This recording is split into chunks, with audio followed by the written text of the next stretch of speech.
Viva la Figa, wie mein früheriger Chef gepflegt hat zu sagen. Sehr schön.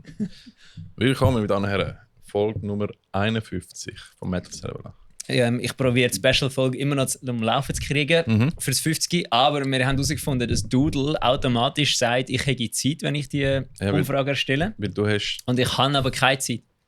Ja, dann habe ich halt keine Zeit. Das ist so ein bisschen... Also die Folge kommt, die Special-Folge, wo ihr gar keine Ahnung habt, was das gibt und was ich jetzt davon schnurre. Aber das kommt, die Special-Folge Nummer 50 kommt halt einfach wahrscheinlich wie die Special-Folge Nummer 60. Ja. Also ist ja gleich. Weil es haben alle Zeit, außer ich. Das ist geil. Wir sind auch irgendwann wieder mal Gäste und so. Aber zuerst brauchen wir Zeit. Wir sollten jetzt einfach... Sorry, wann war das letzte Mal gewesen, wo wir wieder mal selber geschnurrt haben? Das ist schon Zeit... Also wir zwei haben, glaube ich, 50... Das war der letzte, wo wir selber geschnurrt haben. Ja. Bei allen anderen haben wir Gäste voran. Ja, stimmt. Der Mike war rum. Ja. Wir sind im Grenichen. Also wir zwei haben gar nicht so viel zu schnurren gehabt. Das stimmt, ja. Voll. Ich habe jetzt gerade einen guten Übergang für das erste... für das erste Thema, das du aufgeschrieben hast. Weil ich habe ja vorhin, ich weiß nicht, ob du rausgeschnitten hast oder nicht. Was? Ich habe ja vorhin so gemacht, oder? Ich habe aus Versehen das Geräusch im Bandraum von Fear Lab gemacht. Also wir sind, glaube ich, nicht am Aufnehmen gewesen. Ja, ich weiss. Eben darum. Meinst du? Ich kann es besser können. Das. Okay. Und dann habe ich das im Bandraum von Fear Lab gemacht und haben das alle mega lustig gefunden. Und jetzt... Das ist nicht ein sterbender Dolphin. Keine Ahnung. Jetzt können sich die Leute fragen, hey, warte mal rasch, was machst du im Bandraum von Fear Lab? Ja, was bist du nochmal? Also, das ist ein Hund. Schnaggi. Also, sagen wir es mal so. Yes. Fear Lab spielt ja jetzt dann gleich ein paar Konzerte wieder weiter. Und ja, sie haben... Alle, die den Podcast nur hören, ist böse verwirrt. Lass den armen Hund in Ruhe. Lass Samuel L. Jackson in Ruhe. Ja, erzähl mal. Also, sie haben hast du nicht sagen, hey da. Cute. Also, was haben ich jetzt gehabt? Genau, und sie sind momentan, die haben ja lange einen Bassist gesucht, haben dann kurzzeitig einen Bassist gehabt. Also hat irgendwie nicht funktioniert. Jetzt kein Bassist mehr. Ja. Aber weil sie Konzerte schon am Planen waren und angesagt haben sie das Gefühl gehabt, hey Silvan, da ja der Domi jetzt ein halbes Jahr in der Ferien ist und du mit der Versis kein Konzert spielst, hättest du Bock bei uns Bass zu spielen? Und ich hatte das Gefühl gehabt, ihr seid Deppen.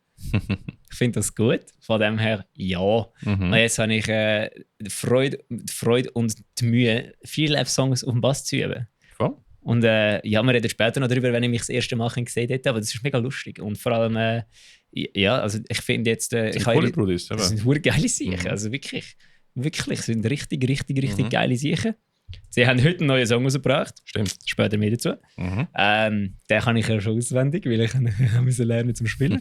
Und ich muss sagen, Songs lernen ist wirklich einfach beschissen, wenn du das Video hast, aber meistens hast du halt nicht mehr. Aber du hast das Video bekommen? Ich habe das Video bekommen, ja. Alter, wenn ich es müsste, einfach so vom Gehör, also, das könnte ich gar nicht. Ja. Das will gar nicht gut kommen. Aber wie kannst du jetzt das ganze Set von Fear Lab? Nein, noch nicht. Ich kann erst 6 Songs und das spielen, glaube ich, 9. Ja, ist meistens schon. Das ist schon gut. Ja. Das ist ganz okay. Ich habe erst 2-mal mit ihnen geprobt und sie haben das Gefühl, es sei jetzt schon so gut, dass wir diese Songs live spielen. Und ich so, ja, nein, voll ist. Du hast schon so viel Bühnenerfahrung. Das ist natürlich eben auch, ich mache jetzt ja schon 10 Jahre Live-Musik. Du kannst einen Parkway Drive in Europa-Tour 2010 machen, weißt du? Was meinst du das? Der Bassist hat keinen Bass können spielen. Er hat nie einen Bass in der Hand gehabt. Was? Nein. Du musst mal den Doku-Film schauen. Sie haben einfach einen Kollegen gefragt, weil der Bassist ist, glaube ich, ausgestiegen oder so. Und sie haben einen Kollegen angerufen, so, Bruder, willst du Bass spielen in der Europatour? So, ja, okay. Und das ist jetzt der Bassist. Der hat auch nicht Bass spielen? Nein, noch nie einen Bass in der Hand gehabt. Okay, aber er hat es dann gelernt? Für die Tour? Während der Tour. Also er ist geflogen und hat Bass in der Hand gehabt. So, mach einfach etwas auf die Bühne. Das ist eine Mike seine Theorie, die er hat. Wenn der Bass wenn es genug tief gestimmt ist, musst du den Bass nicht mehr hören. Dann kannst du einfach nur noch aus Kickdrum ein bisschen auf die Seite hauen und dann ist gut. Du musst unbedingt den Dokumentarfilm reinziehen. Ich habe das schon mal geschaut, aber welcher? Ich weiß gar nicht mehr. Das ist der erste, der wo sie so jung sind und einfach erwähnt. Sie sind die beiden jung. Sie sind praktisch homeless in Europa für 2 Monate oder so. Sie sind immer homeless in Europa. Ja. Nein, jetzt nicht mehr. Jetzt haben sie einen Tourbus, einen fetten und Hotels. Jetzt haben sie Pyros, jetzt sind sie nicht mehr homeless. Dings ist jetzt auch rausgekommen. Silosis Documentary for the Early Years. Ist auch sehr cool. Ah, die habe ich gar noch nicht geschaut. Aber ich habe es gesehen, es ist heute rausgekommen. Also Silosis ist das Beste. Ja, Mann. Sehr cool. Ich will Silosis wieder sehen. Mhm. Ich glaube, ich habe ein kleines Problem. Ich glaube, der Josh Middleton ist ein bisschen mein Man-Crush geworden. Er ist schon. Er ist, glaube ich, ein bisschen mehr mein Man-Crush als der Ryan Reynolds und der Matt Tuck. Wer? Sänger von Bullet for My Valentine, der Matt Tuck. Der Bruder, ja. Der Brudi. Der, wo ich mit der Sveti immer anhimmeln. Mhm. Nein, also ich finde auch, der Josh Middleton ist einfach, ich kann alles produzieren, spielen, schreiben, Singen, singen. screamen. Stimmt, singen auch, ja. Mhm. Brudi kann alles. Ja. Er hat was hat er im Podcast er ist ja fucking funny, Alter. Im Podcast mit dem Straight der Downbeat Downbeat Podcast. Ja, der ist auch fucking funny, der Kerl, der ist Alter. funny. Er ist auch hure lustig. Mhm. Er hat eine Liste gehabt anscheinend von Sachen, die der Craig Reynolds nicht hat dürfen machen in seiner Wohnung. Weil er einfach immer alles I things Craig's not allowed to touch oder so. Das war fucking funny gewesen. Ja, was lustig ist, du musst aber nicht nur Fearlab-Songs lernen. Also, du hast gerade gefunden, fuck it, wenn Versus kein Konzert spielt, dann kannst du einfach... Nein, das ist etwas anderes gewesen. Das ist ganz etwas anderes gewesen. Aber ja, die Katze ist endlich aus dem Sack. Wir haben es letzten Podcast schon fast nicht geschafft, ruhig zu sein. Der Ricky hat jetzt endlich einen kurzen Prozess gemacht. Mhm. Und ich weiß nicht, sind wir schon drauf gekommen, haben Sie es schon gesehen, haben Sie es schon gehört, dass der Ricky Musik macht wieder. Voll. The Boy, The Man, The Myth, The Legend. Wir machen zusammen. Ja. Ja, jetzt mittlerweile schon, stimmt. Eben. Also wir machen Stimmt, wir machen ja noch Vocals am Sonntag. Also ich mache sogar noch etwas für die voll. EP. Der Dave hat auch gespielt. Stimmt. Ja, aber dort haben wir die ein bisschen überzeugen. Hey. Weißt du das eigentlich? Kannst du mal schnell kurz erläutern? Also einfach alle, die es wissen. Der Ricky hat das Gefühl gehabt, als er mir gesagt hat, dass Weidart sich wieder auflösen, habe ich so das Gefühl gehabt, schade. Dann, nächstes Mal, wo der Ricky mich gesehen hat, was etwa eine Woche später war, hat er das Gefühl gehabt, Bruder, ich habe schon 3 Songs geschrieben für ein neues Projekt. Mhm.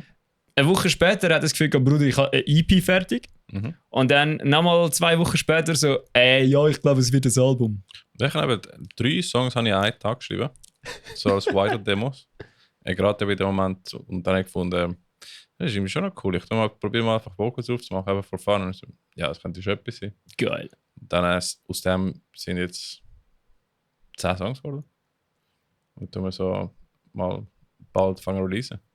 Bald anfangen Release? Ja, wir sind schon recht gut. Also, ich habe eigentlich gemeint, ja, machen wir einfach Low-Effort-Dings, einfach schnell aufnehmen. Ja, das hast du mir eben auch gesagt am Anfang. Und dann, jetzt haben wir fucking Schlagzeug aufgenommen und... Ja, aber das Ding ist eben, du hast dann angefangen eben davon zu schnurren und dann hast du angefangen ein Album zu schreiben und dann hast du wirklich krassen Scheiß gemacht und dann hast du das wirklich, also Demos von dem Zeug hure gut produziert und dann hast du den Mike gefragt, von früher bis was gesungen hat und bei Anthem for a Dying Day Bass gespielt hat, eben den Bass spielen und dann hast du mich einfach so gefragt, ey, was wie der Podcast ist so reingekommen wegen, weißt du, wir machen so Friends with Benefits, weißt du, wir gehen einfach, ich schreibe Songs, ich nehme es auf, ich release es und dann lernen die sie einfach und wir gehen live spielen und dann wird es lustig. So richtig low effort. Richtig low effort. Aber dann hast du eben angefangen, das Projekt ein bisschen nicht zu ernst zu nehmen. Aber du hast dann so einen Namen überlegt, du hast dir hinter dem Namen etwas überlegt, du hast dann angefangen Songs zu schreiben, die wirklich alle zusammenpassen. Dann hast du dir einen der besten Metal-Schlagzeuger in der Schweiz geholt zum Schlagzeug spielen und dann habe ich so... Das ist schon ein bisschen ein Cheatcode. Das ist schon ein Cheatcode, ja. Und dann habe ich so das Gefühl gehabt, also der Dave von Save Your Last Breath, der ist in Australien momentan. Ja. Wie spielen die Brudis Konzert? Sie sind Aushilfe. Ich weiß nicht, ob ich darf sagen, wer es ist. Ich weiß auch, wer es ist, aber ich weiß auch nicht, ob ich darf sagen, wer es ist. Ich sage nicht. Findet es dann raus? Ja. Es ist ein Laptop.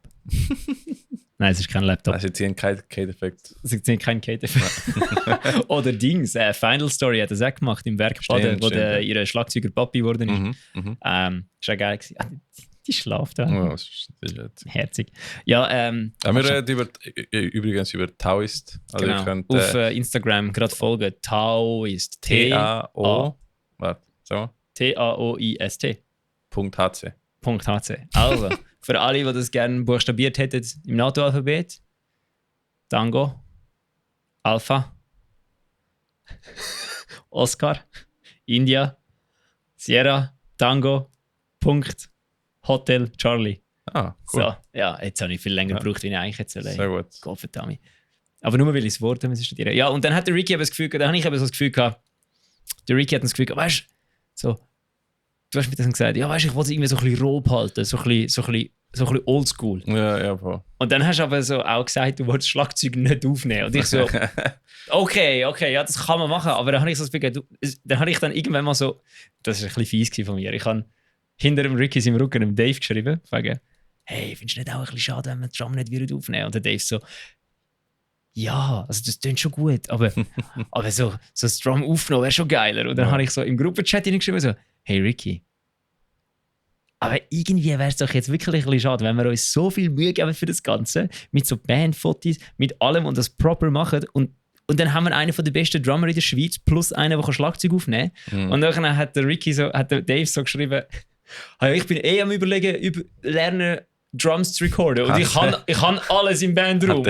Und der Ricky so, was für ein Mikrofon hast du? Dave hat zurückgeschrieben, ich habe die und die Mikrofon. 4 Tage später ist das Zeug im Kasten gewesen.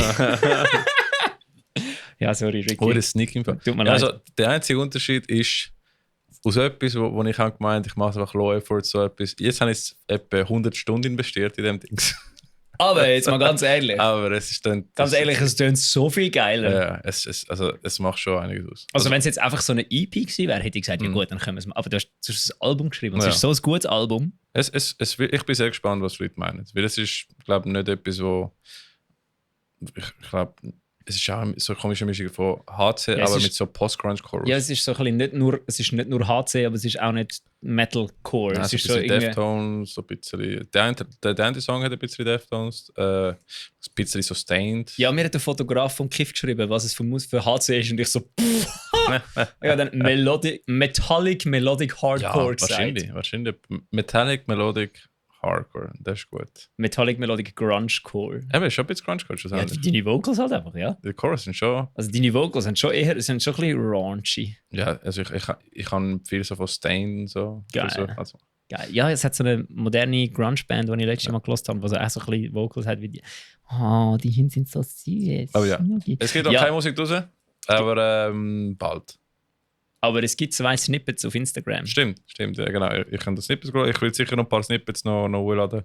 Also dein Hund schaut mich gerade so an wegen Bitch, he mine. Ja, ich weiß. Genau, und dann falls ihr wollt mal abchecken, könnt mal Taoist in Instagram abchecken. Bald gibt es Musik, bis dann habt ihr Fotos mit kleinen Snippets, mit kleinen Sneak Peeks. Ich höre IMS schon. Ja. Schon. Ich wurde Double machen, Fotos! Warte, Baseldeutsch kann ich gerade nicht. Ist egal, die machen es. Ich mach genau alles, was ich sonst cringe finde. Aber ich mache extra noch die Posts mit jedem einzelnen Mitglied, bevor wir Musik haben. Bitte mach das! Ich habe Janus Christus in Kommentar so geil gefunden. Das sind die Schweizer HC Avengers. Ich freue mich mega. Kann man es eine Supergroup nennen? Local Super. So eine Mid-Group. Nein, aber ist cool, weil ich habe extra Brudis gefragt, zum einfach locker nehmen und einfach spielen. Einfach Fun haben. Ja, eben, also ich muss jetzt 10 fucking Songs auf der Gitarre lernen. Genau. Und jetzt kommt das Beste an der ganzen Sache. Für alle Gitarristen, die werden das jetzt verstehen, alle anderen werden es nicht verstehen. Der Ricky, der geil sich, hat sich zwar die Mühe gemacht, das ganze Album zu filmen, quasi so als Tutorial. Ja. So einfach, er hat einfach die Songs durchgespielt. Das heisst, ich muss jetzt herausfinden, wie das funktioniert, weil in den Videos siehst du ja nie, welche Finger was genau machen. Und wenn das Schlagzeug dazu spielt, dann hast du wieder das Gefühl, du spielst nicht, dabei spielst oder weiss ich nicht, was ich habe eine besondere Gitarre. Und der Ricky, der geil sich, hat einfach, glaube die einzige Gitarre genommen, die er hat, die keinen verfickten Fretmarker drauf hat. Ich habe es nicht gecheckt. Das ist absolut geil. Ich liebe es. Das ist nämlich beim Fear-Lab-Song schon geil gewesen. Dort habe ich schon Mühe gehabt, zu wissen, wo du bist. Und der Sascha hat aber Fretmarkers auf dem Bass gehabt. Von dem her, das wird gut. Ich glaube, ich lasse einfach GoPro laufen. während ich die Songs übe. Ja, das ist super, machen wir Aber so Fotozeitraffer. Und dann siehst du einfach wahrscheinlich, dann machen wir einfach ein Musikvideo daraus, weil ich einfach die Songs lerne und einfach so die Fotos hintereinander, weil ich würde sowas von in ein Loch fallen wahrscheinlich. Ja, voll. Das wird funny. Du hast schon gesagt, du freust dich auf die Sprachnachrichten von mir. Ja, genau. Ich weiß schon, dass du noch nicht ganz angefangen hast, Songs zu lernen, weil ich habe noch nicht so desperate Sprachnachrichten um 2 Uhr morgens bekommen. Also, Bruder, what the fuck? Zum Fernsehen, ich habe gar keine Songs angefangen zu lernen, weil ich habe zuerst, ich habe jetzt gesagt, ich lerne zuerst Fearlab-Songs und dann lerne ich Taoist-Songs. Ja. Weil mit Fearlab habe ich halt am 19. Oktober schon das Konzert. Ja. Und mit Taoist haben wir noch nichts angesagt. Ja, also wir haben ja auch noch nichts... Hast du etwas geplant? Nein, ich habe nicht geplant. Der Dave ist in Australien. Stimmt, der Dave ist in Australien. Falls ihr eine HC-Band sind und einen Support-Act braucht, Ihr wisst, wo schreiben. Wir haben zwar noch keine Musik draus, aber es kommt dann. Ja, aber das gute Ding ist, auch wenn jetzt quasi das Album draussen ist, durch den Fakt, dass wir zusammen etwa 40 Jahre Bühnenerfahrung haben, Eigentlich schon, ja. kannst du davon ausgehen, dass wenn wir auf der Bühne stehen, dass es vielleicht nicht gerade kacke wird sein. Ja, voll. Ja. Also, wenn ihr einen Support-Act wollt für den Ebri, fragt uns. Oder für das Hallenstadion, wir machen alles. Fix. Voll. Nein, also da bin ich sehr gespannt. Das Lustige ist eben, die Drum-Recording ist crazy gewesen, weil der Dave hat die Songs nicht einmal, also er hat die einmal gelost und dann einfach etwas probiert und das ist einfach saugeil. Es ist wirklich geil. Der Dave kann mittlerweile sogar improvisieren. Ist brutal. Also zum Teil Sachen, die er sonst nicht so spielt und so Ghost und so Scheiße richtig fett. Ich finde es vor allem geil, weil Drum-Recordings gemacht. Ricky schickt Zeug im Gruppenchat. Allererstes, was passiert ist, 3 in diesem Chat, die dann rumflamen, dass das Snare nicht gut tönt. Und ich denke mir nur so, Uga, geil. Es klopft, Alter. Das ist cool, dass im letzten Mix, den ich geschickt habe, Dave gesagt hat, oh, das Snare tönt jetzt gut. Ich so, yes, fucking. Das ist das Ziel. Ich bin jetzt mal ganz ehrlich, die Snare hat von Anfang an schon gut tönt. Ich habe Stunden gebraucht, bis ich die Snare dort bekommen, wo ich wollte. Okay, dort, wo du sie hast wollen, ja, gut tönt, hat sie wie am Anfang schon. Aber Dave als Drummer ist schon sehr, sehr pingerig. Es muss viel. Kann ich mir jetzt nicht vorstellen. Kann ich mir gar nicht vorstellen. Nein, also ich freue mich mega. Das wird sehr cool. Und eben, freue mich auf die Ebri. Weißt du, was mich am meisten aufregt? Aha. Also nicht aufregt, aber ich habe so vor etwa 5 Jahren, 6 Jahren, habe ich meinen Röhrenamp in die Ecke gestellt und gesagt, so, ich höre jetzt auf mit dem Seich. Ich spiele nicht mehr mit Röhrenamps. Und jetzt habe ich so ein geiles Pedalboard zusammengebaut und der Ricky so, wir gehen oldschool, Brudi. Kein In-Ear, kein Digital-Scheiß. Alles in your face. Und ich so, nein! Mike, es liegt im Fall nicht, also der Mike ist mein zukünftiger Bassist. Ja, voll. Es liegt im Fall nicht daran, dass ich nicht einen Amp schleppen will. Röhrenamps sind einfach scheiße auf einer Bühne. Sie sind meistens zu laut. Sie sind meistens umständlich. Du musst jedes Mal das Ding umstellen, damit es nicht irgendwie rumzickt. Und sie gehen kaputt, wenn du sie schräg anschaust. Aber es muss roh auf die Fresse gehen. Es kann auch roh auf die Fresse gehen mit Transen. Nein. Schon mal Pantera gelassen? Ja. Aber wir machen jetzt oldschool. Ja, also ich hau einfach den Delaney Ironheart auf mein Pedalboard auf und dann haben wir einfach einen Amp und wenn ihr den Marshall Fullstack mitschleppen, macht das. Ich nehme sonst den Orange mit. Mach was willst, Alter. Mach was willst. Nein, es ist cool, ja, voll. Das ist Taoist. Ihr gehört dann mehr in Zukunft. Voll. Du auch. Es wird wahrscheinlich nicht darauf... Meinst du, wir können Wetten abschliessen, ob wir überhaupt das Konzert spielen oder ob wir uns vorher verstreiten? Das ist eine gute Frage. Ich glaube nicht, dass wir uns verstreiten. Nein. Ich glaube, für das sind wir zu gechillt. Was sagst du eigentlich? Die Leute, die Oasis-Tickets für das zweite Konzert gekauft haben, ist das gefährlich, oder? Ich meine, du hast gesehen, bei Jane's Addiction hat es nicht lang geklappt. Ich habe so einen geilen Post gesehen, so in der Warteschlange zum Ticket zu kaufen. So, sorry, Oasis hat sich schon wieder aufgelöst. Du hast keine Tickets über. Nein, keine Ahnung, mal gucken. Gucken wir. Das ist geil. Voll. Also es wird sicher mega lustig. Also die Songs sind einfach der Shit und vor allem, also was der Ricky macht, singen, er macht Vocals, er macht nicht, also es ist im der Ricky ist Sänger, Der Mike spielt Bass, der Ja. Dave spielt Schlagzeug und ich spiele Gitarre. Voll. Also ich habe noch nie mit der Band wirklich live gesungen. Also es wird auch mein erstes Mal. Weißt du, was der Mike und ich letztes Mal das Gefühl haben? So, vor dem ersten Konzert musst du, Brudi, noch Cardio-Training machen, Alter. Ja, voll. Also ich habe Machen wir alle. ich Gehen wir habe zusammen joggen. ich wollte extra Cardio machen im Sommer, aber mit dem Fuß habe ich verknickt und dann habe ich können. Mm. Voll. Ja, das ist scheiße. Ja. Aber kommt, muss ich rennen. Vor allem hat letztes Jahr mal einer, der Thomas, der Bömbi, der Schlagzeuger von People Died the Fair, so in 8000 Ausrufezeichen hinten dran geschrieben: Yes, endlich bist du in einer HC-Band. Und ich so: Ja. Und er so: aber als Sänger, oder? Und ich so: Nein. Und er so: Nein. Ja, schreien tust du schon. Ah, mache ich das auch noch live? Ja. Okay, ja. Ich Ja. meine, du musst überlegen. Das ist das erste Mal, dass ich im Fall bei Fear Lab, das erste Mal, dass ich nicht ein Mikrofon vor der Fresse haben muss spielen. Das ist weird. Wir haben auch 3 Sänger in der Band. Das stimmt, 3 von 4. 3 von Außer 4. der Dave hat auch in der Freizeit zu singen, wir sind nicht davon. Nein, ich glaube nicht. Aber der Mike ist ja bei Sacrifice with a Side Sänger gewesen, oder? Stimmt. Und ja, du halt. Ja, Voll. stimmt. Eben, Ah, das wird lustig, Alter. das wird funny. Einfach das dritte. Das wird einfach funny. Es wird einfach nur, es wird wie bei Vodium, wir schreien einfach die ganze Zeit Ja, rum. es wird einfach Chaos. Ich freue mich mega. Das wird sicher krass. Vor allem finde ich den Namen geil. Mhm. Taoist, Ja, Being One with the Universe, bla bla bla. Und was ist noch? Die Lehre vom Tao. Was ist das? es ist so Das Nichts machen, oder? Das nicht intervenieren mit Sachen. So Und dann kommen wir auf die Bühne und das Erste, was passieren wird, hoffentlich, wenn der erste Ton gespielt wird, ist einfach Leute, die sich auf die Fresse hauen. das Funny ist, der Name ist mir aufgefallen im Greenfield, wo wir Stimmt. Dings geschaut haben. Future Palace. Einfach weil die Sänger Future Palace hat so Wie ein- zum Teufel bist du auf sie hat das so gekommen? ein T-Shirt gehabt mit so mega cooler Logoschrift, wo so symmetrische erste und letzte Buchstaben Ist das nicht der hatte. Drummer? Ist das nicht der Gitarrist gewesen? Ich glaube, ich war Sängerin gewesen im Okay. Fall. Und ich so wie, wir brauchen Das unbedingt wär die mir- erste und letzte Buchstaben müssen der gleiche sein. Das wäre mir aufgefallen, Alter. Der habe ich nämlich nur auf die Schöppe geschaut. Ah ja, dort ist mir aufgefallen. Wieso ist der erste Vorschlag für den Namen ist fucking lang gewesen. Dafür, Da hätten wir im Fall noch drüber Ja. reden, wärst du nicht selber auf die Idee gekommen, das zu ändern. dafür das ist jetzt der Name vom Album. Also das ist gut. Okay, was ist das schon wieder gewesen? Okay, das sagen wir nicht. Sagen wir nicht, bis Okay. der Album ganz raus ist. Zuerst mit den Singles hören. Es ist Hack Tour, Spit on the Thing. Das ist es. Voll. Die ist auch fertig, oder? Nein, sie hat einen Podcast.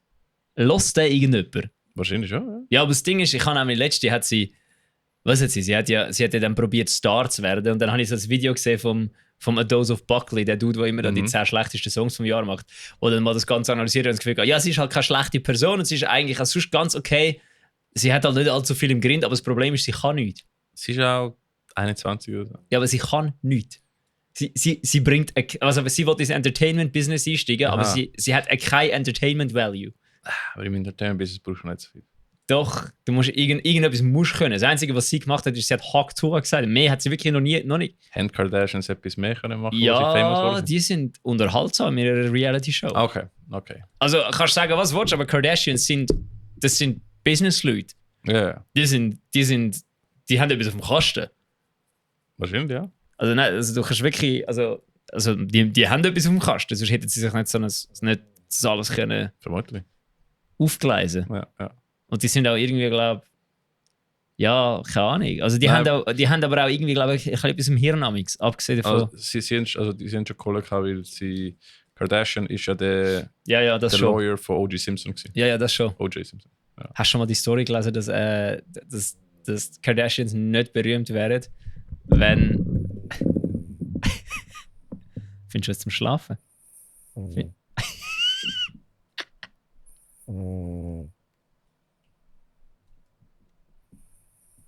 Ich muss sagen, was passiert.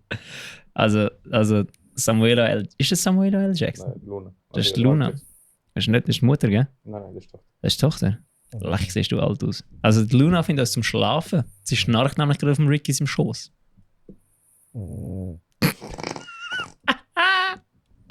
Ja, ist geil. So ein herziges.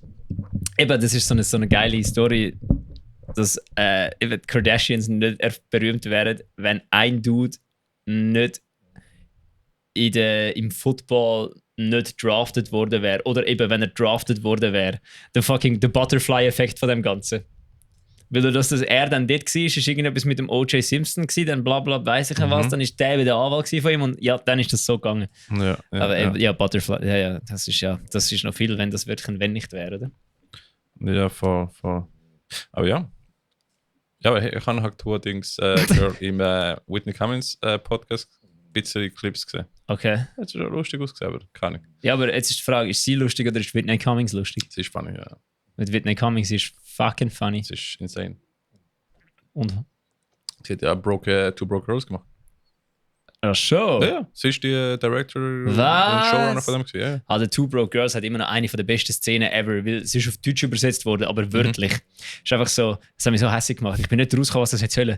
Sind sie dort gehockt und dann haben sie irgendetwas gehabt und dann ist einfach die eine aufgestanden und hat gesagt, in dein Gesicht. In your face. Ja, in your face. Einfach so direkt übersetzt mit in dein Gesicht. Das macht keinen Sinn. Das macht keinen Sinn. Wer hat das? Welcher fucking deutsche Übersetzer hat das Gefühl gehabt, er müsse jetzt das einfach mit Diepel machen und dann nicht überprüfen. Aber so, ja, in dein Gesicht. Ja, wird schon stimmen. Die dummen Deutschen merken es eh nicht. Aber du, besser als deutsch-dubbt Animes. Ja, also irgendwie etwas wollte ich noch sagen, aber es ist mir wieder entfallen. Ja, ich habe Plan. Also, eben, es hat sicher noch einige Konzerte gegeben, aber ich bin mega busy mit Schulzeugs. Aber was nicht, bist du an einem Konzert gewesen? Homeboy, haben wir 26 Minuten schon aufgenommen? Ja. What the fuck? Eben. Wir haben ja noch nichts geschnurrt. Das ist unsere Superpower. Wir können eine Stunde über nichts reden. Also wir haben das nicht über nichts geredet. Also, ja, wenn wir etwas in 50 Folgen nicht gelernt haben, ist einfach labern. Ah, das stimmt. Ey, geil. Ja, also wir gehen... Also, ja. Gut. Nein, ich muss mal schauen. Ich glaube, ich bin an keinem Konzert gewesen. Ich bin in Albanien in der Ferien gewesen, Alter. Das war fucking sick gewesen. Das war cool gewesen. Albanien, sehr schöne Feriendestination. Also, du kommst an, dann hast du erst mal das Gefühl, what the fuck? Und dann gehst du ins Haus rein, wo du das Gefühl hast, da rein wirst du jetzt abgestochen und drinnen ist es die modernste Hütte ever. Aber draußen sieht sie aus, als wäre sie gerade... Also, als wäre sie kurz vor dem Zusammengehen. Und nachher der Strand war auch so ein bisschen easy gewesen. Ja, voll, die sind gut ausgesehen. Also, ja, wir sind nachher noch Ausflüge machen ins Land rein und dort war es natürlich richtig nice gewesen. Nein, aber Konzert ist... Mal, ich bin am Bokassa-Konzert gewesen. Ja.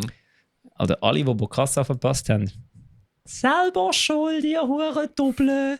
Selber schuld. Ich glaube, am Greenfield ein bisschen gesehen, aber bin ich nicht ganz... Ja, das ist die Band, die wir euch gesehen haben, die ihr am Essen waren und ihr das Gefühl habt, dort hinten ist, glaube ich, eine geile Band gerade am Spielen. Ja. Und es war eine geile Band gewesen. Und ich habe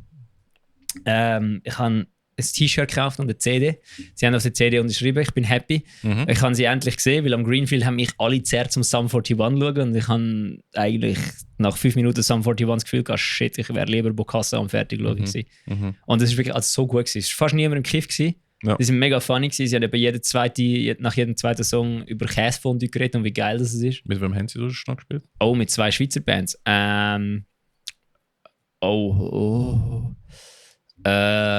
Ich weiss, es sind Stoner-Bands gewesen. Ich habe Insta-Stories gemacht.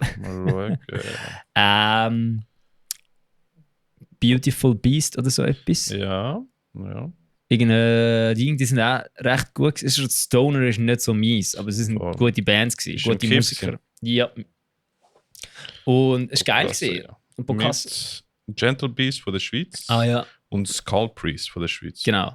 Keine Ahnung, muss ich mal abchecken. Das sind 2 Stoner-Bands gewesen, sind richtig gut gewesen. Die eine, Gentle Beast, hat einfach so einen riesen Joint auf die Bühne genommen. Dann irgendwann einen Song über das Kiffen geschrieben, haben so einen grossen, aufblasbaren Joint auf der Bühne gehabt. Und Nico und ich haben es mega lustig gefunden. Wolltest du Lune haben? Ja, ist gut, tipptopp. Lass sie da. Das ist mir langsam schwer. Ja, dann tu sie doch aufs Sofa. Schnell gehen, komm, schlaf da weiter. Ah ja, das stimmt, das ist gar nicht Samuel L. Jackson. Wieso siehst du aus wie Samuel L. Jackson? Das ist Samuel L. Jackson, ja? Ja. Ja, du siehst aus wie Samuel L. Jackson, Bruder. Ah ja, was ich noch sagen wollte, ich habe mir extra für Taoist die Gitarre gekauft. Ah, das stimmt. Das war ein riesiges Dilemma gewesen. Der Ricky und ich haben jedes Mal, wenn wir wieder wenn wir den Yannick sehen oder wie heisst es? Comaniac, immer so, man braucht einen Wein. Ja. Und dann hat der Ricky so mir die ersten Demos geschickt, gefragt, ob ich Gitarre spiele und ich so, ja. Okay, Brudi, aber ich muss mir jetzt eine Gitarre kaufen, die visuell zu dem passt. Und dann habe ich nicht gewusst, ob er ein V oder ein Explorer.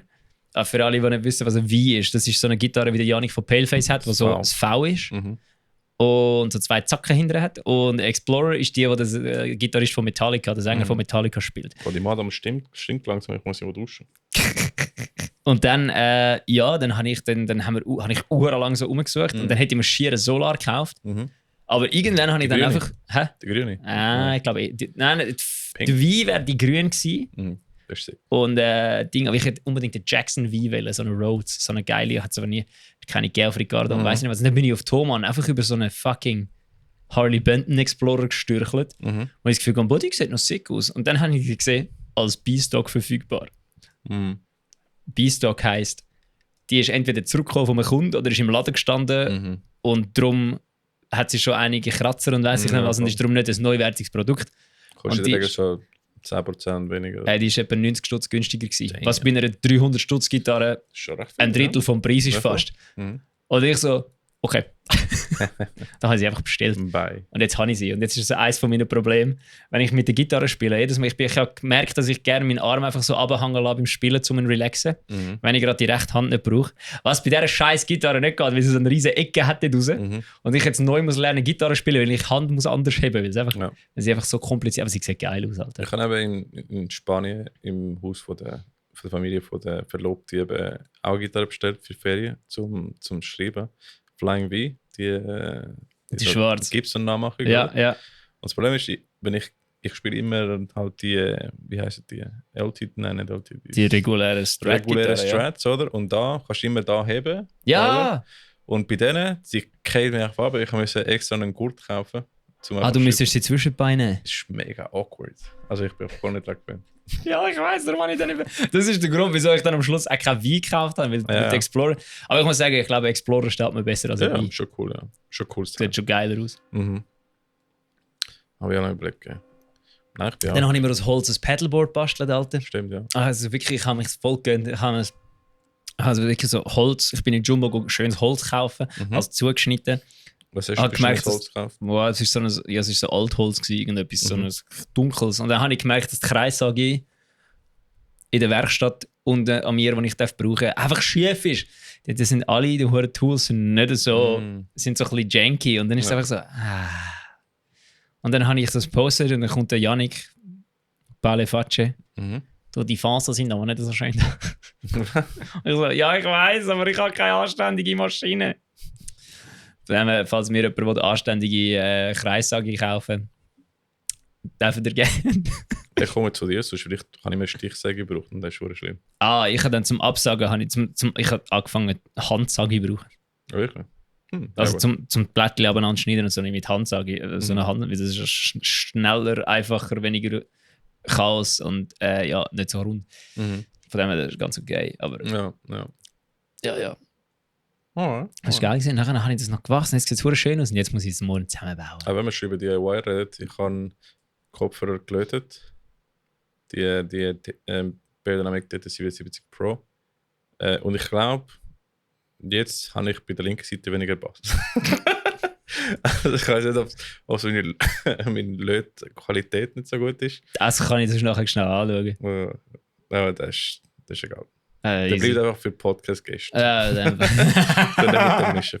Mein eine In-Ear, das ich habe, ist auch irgendwie ein Treiber kaputt und links ist einfach weniger Bass und es ist einfach mühsam. Ja, es ist einfach, ich brauche neue Kopfhörer. Ich glaube wahrscheinlich. Ich komme auch ein neues Geschäftshandy. Ich komme jetzt ein Geschäftshandy über, Alter. Und es hat einfach keinen fucking 3,5 mm Anschluss mehr.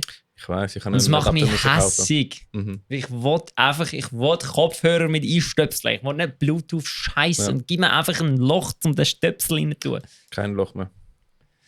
Ich will einfach in ein Loch stöpseln. Shit. Das Geräusch war es, das ich bei 4 Leben Bänder gemacht habe. Sehr gut. Anscheinend. Ich habe in der Episode 50 oder Episode 47 habe ich den Dario von Must Be Wrong nachher gemacht. Ich muss schnell kurz etwas klarstellen. Es war nicht der Dario, der das Publikum angeschrien hat, dass sie jetzt nicht ohne ihn schnupfen. Das war anscheinend der Damian. Und 2 von 3 Must Be Wrongs finden, ich habe den Dario gut nachher gemacht. Einer von 3 Must Be Wrongs hat das Gefühl, es sei nicht so spot-on gewesen. Ja. Habe ich heute herausgefunden. Okay. Anscheinend ist unsere Podcast-Folge dort bei ihnen auf dem Weekender gelaufen. Und gut, ist lustig. Sie haben es anscheinend sehr unterhaltsam gefunden, wo wir von Her Name Was Claire zu Hitler gekommen sind. Das ist legendär gewesen.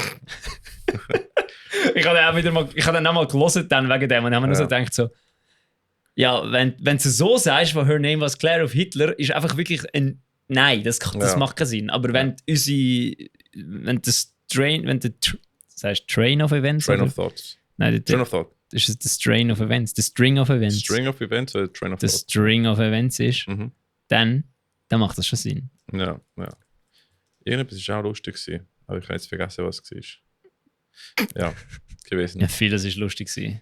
Irgendetwas. Stimmt, ja. Illusionists sind ja sehr froh gewesen, dass wir irgendwie 20 Minuten über den Apostroph im neuen Song gehört haben. Das war spannend gewesen. Ja, sie sind vor allem happy gewesen, dass wir so lang über den Titel vom Song geredet haben, aber nicht über den Song. Absolut gar nicht mehr gesagt.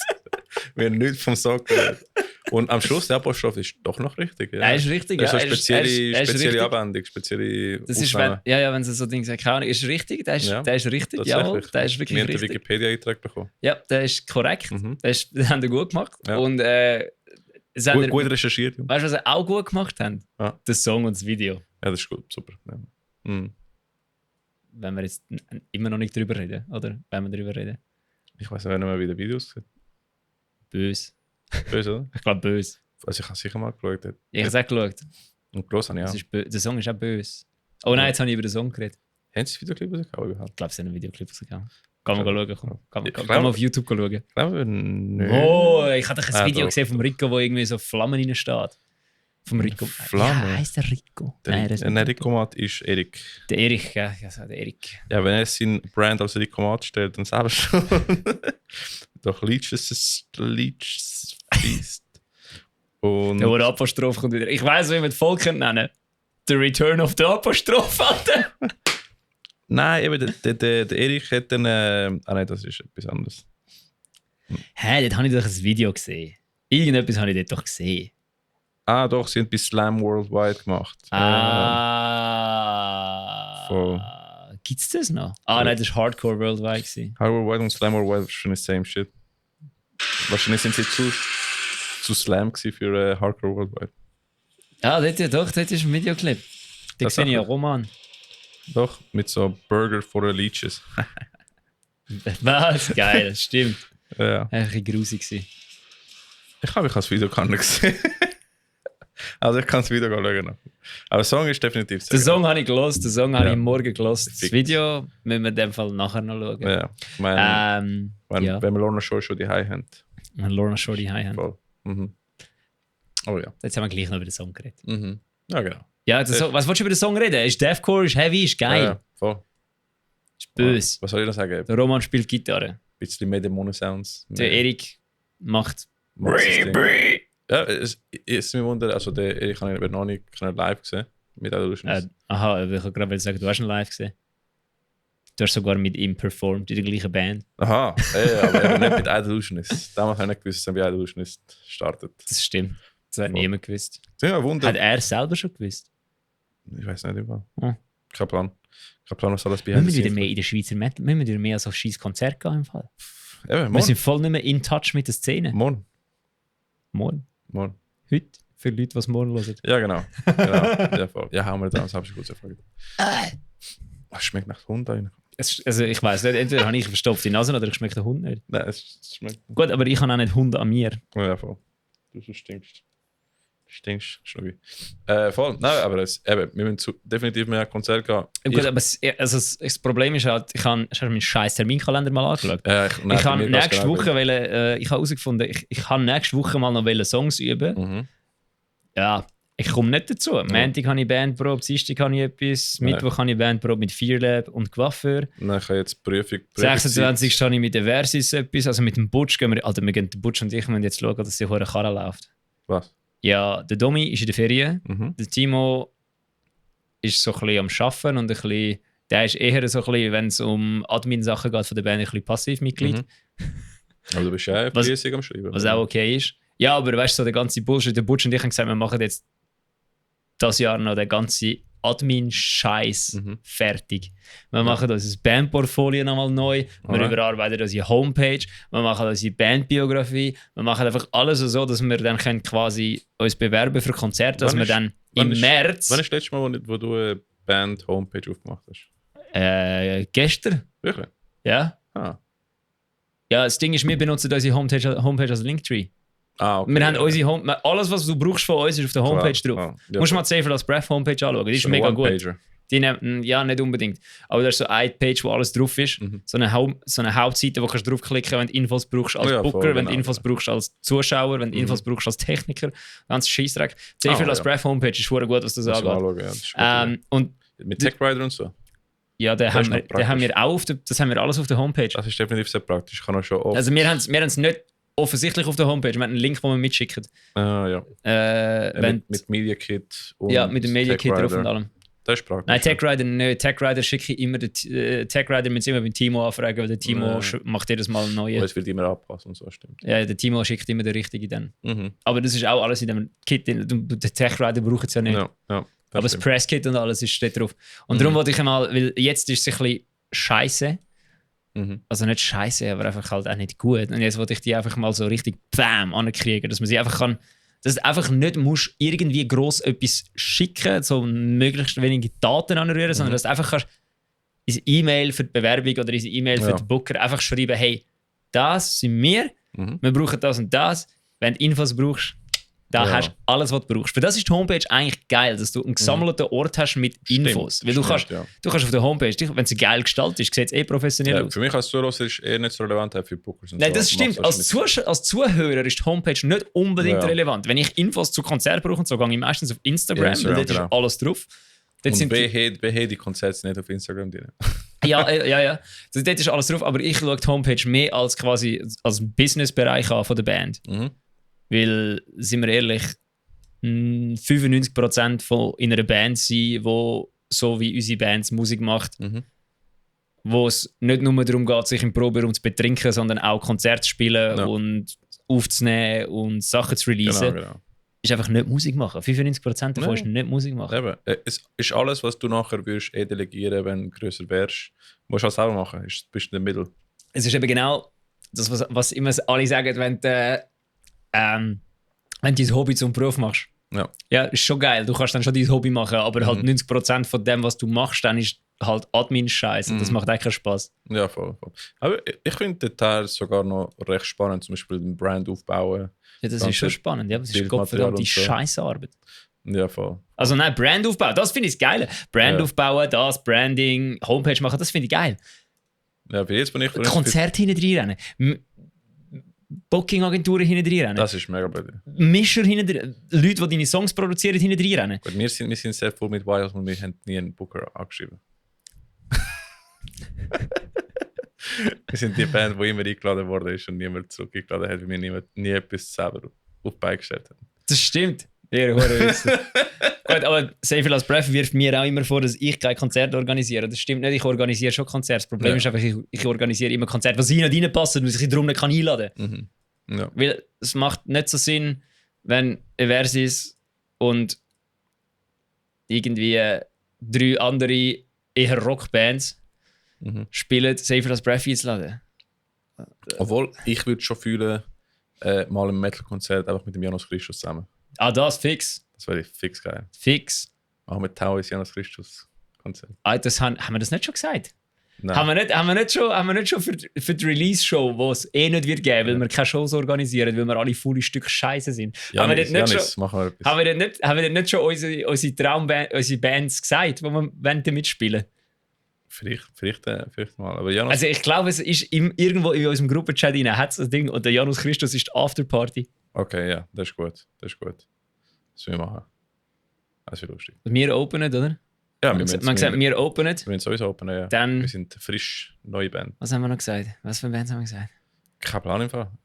Doch, eine davon war Cancel, glaube ich. Cancel sicher, Expello.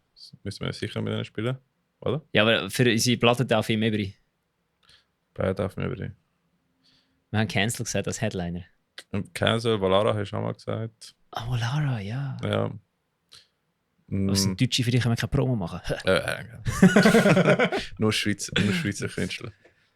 Gut, ich komme aus Freiburg, das ist quasi. Ja. Aber ich meine, HC-Bands gibt es auch sehr starke. Ja, hure viel, ja. Eben. Wir gehen ja morgen ein paar schauen. Ja, stimmt. Ja. Ich freue mich noch auf Disencline, die sind eben eine neue HC-Band. Mhm. Die sind recht stabil. Geil. Ja. Geil. Voll. Aber ich weiß nicht, wir müssen mal schauen, was wir da aufgeschrieben haben. Ja, Es gibt einige gute Bands. das stimmt. Jetzt ist nur die Frage, ich frage mich, wo die Band, dann, wo Taoist dann eingegliedert wird. Ja, ich muss ehrlich sagen, ich habe nie wirklich viel mit HC-Bands gespielt. Weil rein von der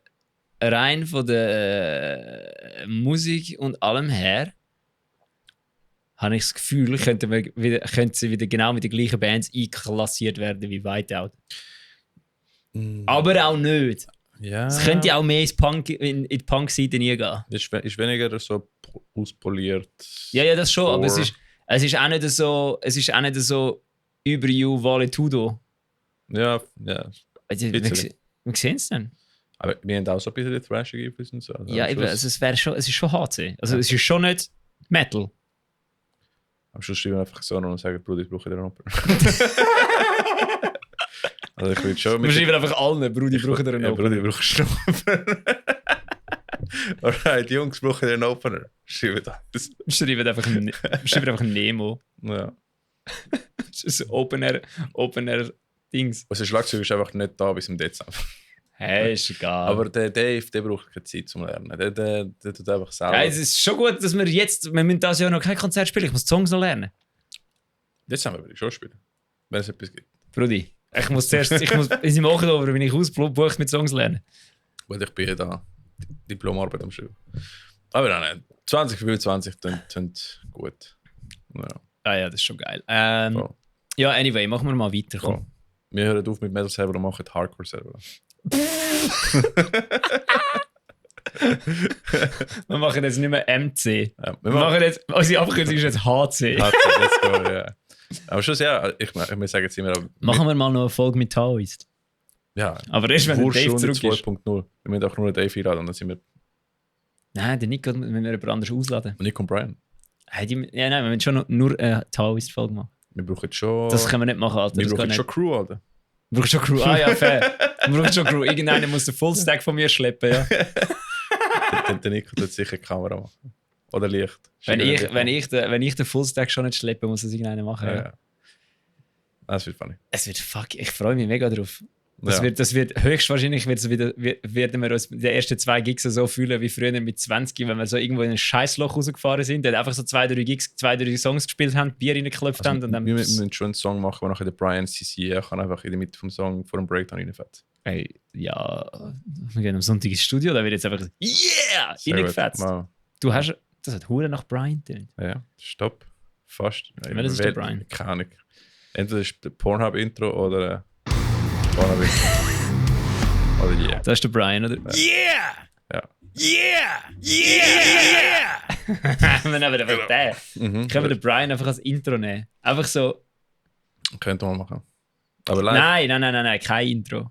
wir haben kein Intro. Real HC. Jawohl. Einfach Das ist einfach... raufkommen. Du musst auf die Bühne kommen, dann musst du den Move musst können. Auf die Bühne kommen, das Mikrofon einstecken. Go! Ja. Einfach für die Hi-Hats. 1, 2, 3. Nein, jetzt Hi-Hat, einfach.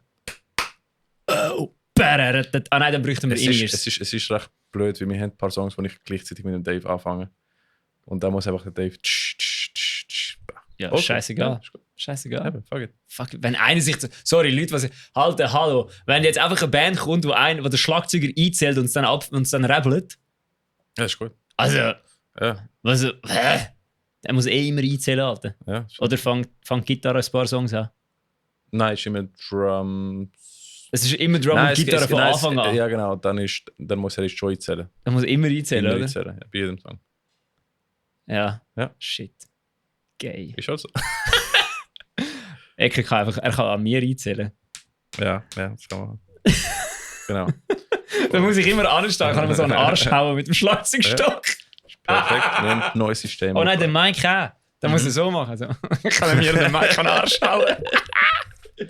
Ja, wir müssen immer zusammen anfangen. Wir müssen noch Choreo herausfinden, Alter. So Unbedingt. mit Gitarre hinter den Rücken nehmen, tanzen. Und ich freue mich einfach mega, das wird mega lustig. Ich freue mich schon, wenn ich... Keine Angst, Eversis. Ich habe auch Bock zum Eversis machen, also so ist es nicht. Ich freue mich schon nachher, wenn ich aufs Gesicht gekickt wird. Wieso sollst du ins Gesicht gekickt werden, Alter? Du stehst auf der Bühne. Bruder, in HC-Shows ist die Bühne ja, stimmt. Teil von der Venue. Bei HC-Shows. Ich spiele 4 SBB-Paletten. Ich bin self-leasing Case-Studies am machen und irgendwie Live-Konzerte am schauen von... Du musst unbedingt... Kublai Khan. Hast du schon mal Comeback Kid live gesehen?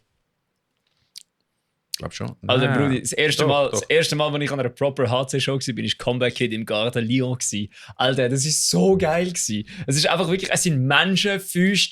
Band, es ist alles geflogen in dem hohen Garten Lyon. Es ist wirklich, es sind Leute, einer ist einfach auf die Bühne, hat Anlauf geholt, ist gumpet und hat einfach so, ist oben in PA-Lautsprecher reingeballert und einfach so am Boden geklatscht. Ja, mein Lieblingsclip ist bei Kublai Khan, wo einer mit dem Rollstuhl einfach vom Publikum einfach aufgedreht worden ist auf die Bühne und nachher ist sie nachher vom Publikum reingegangen. Alter, am Wacken Parkway Drive hat doch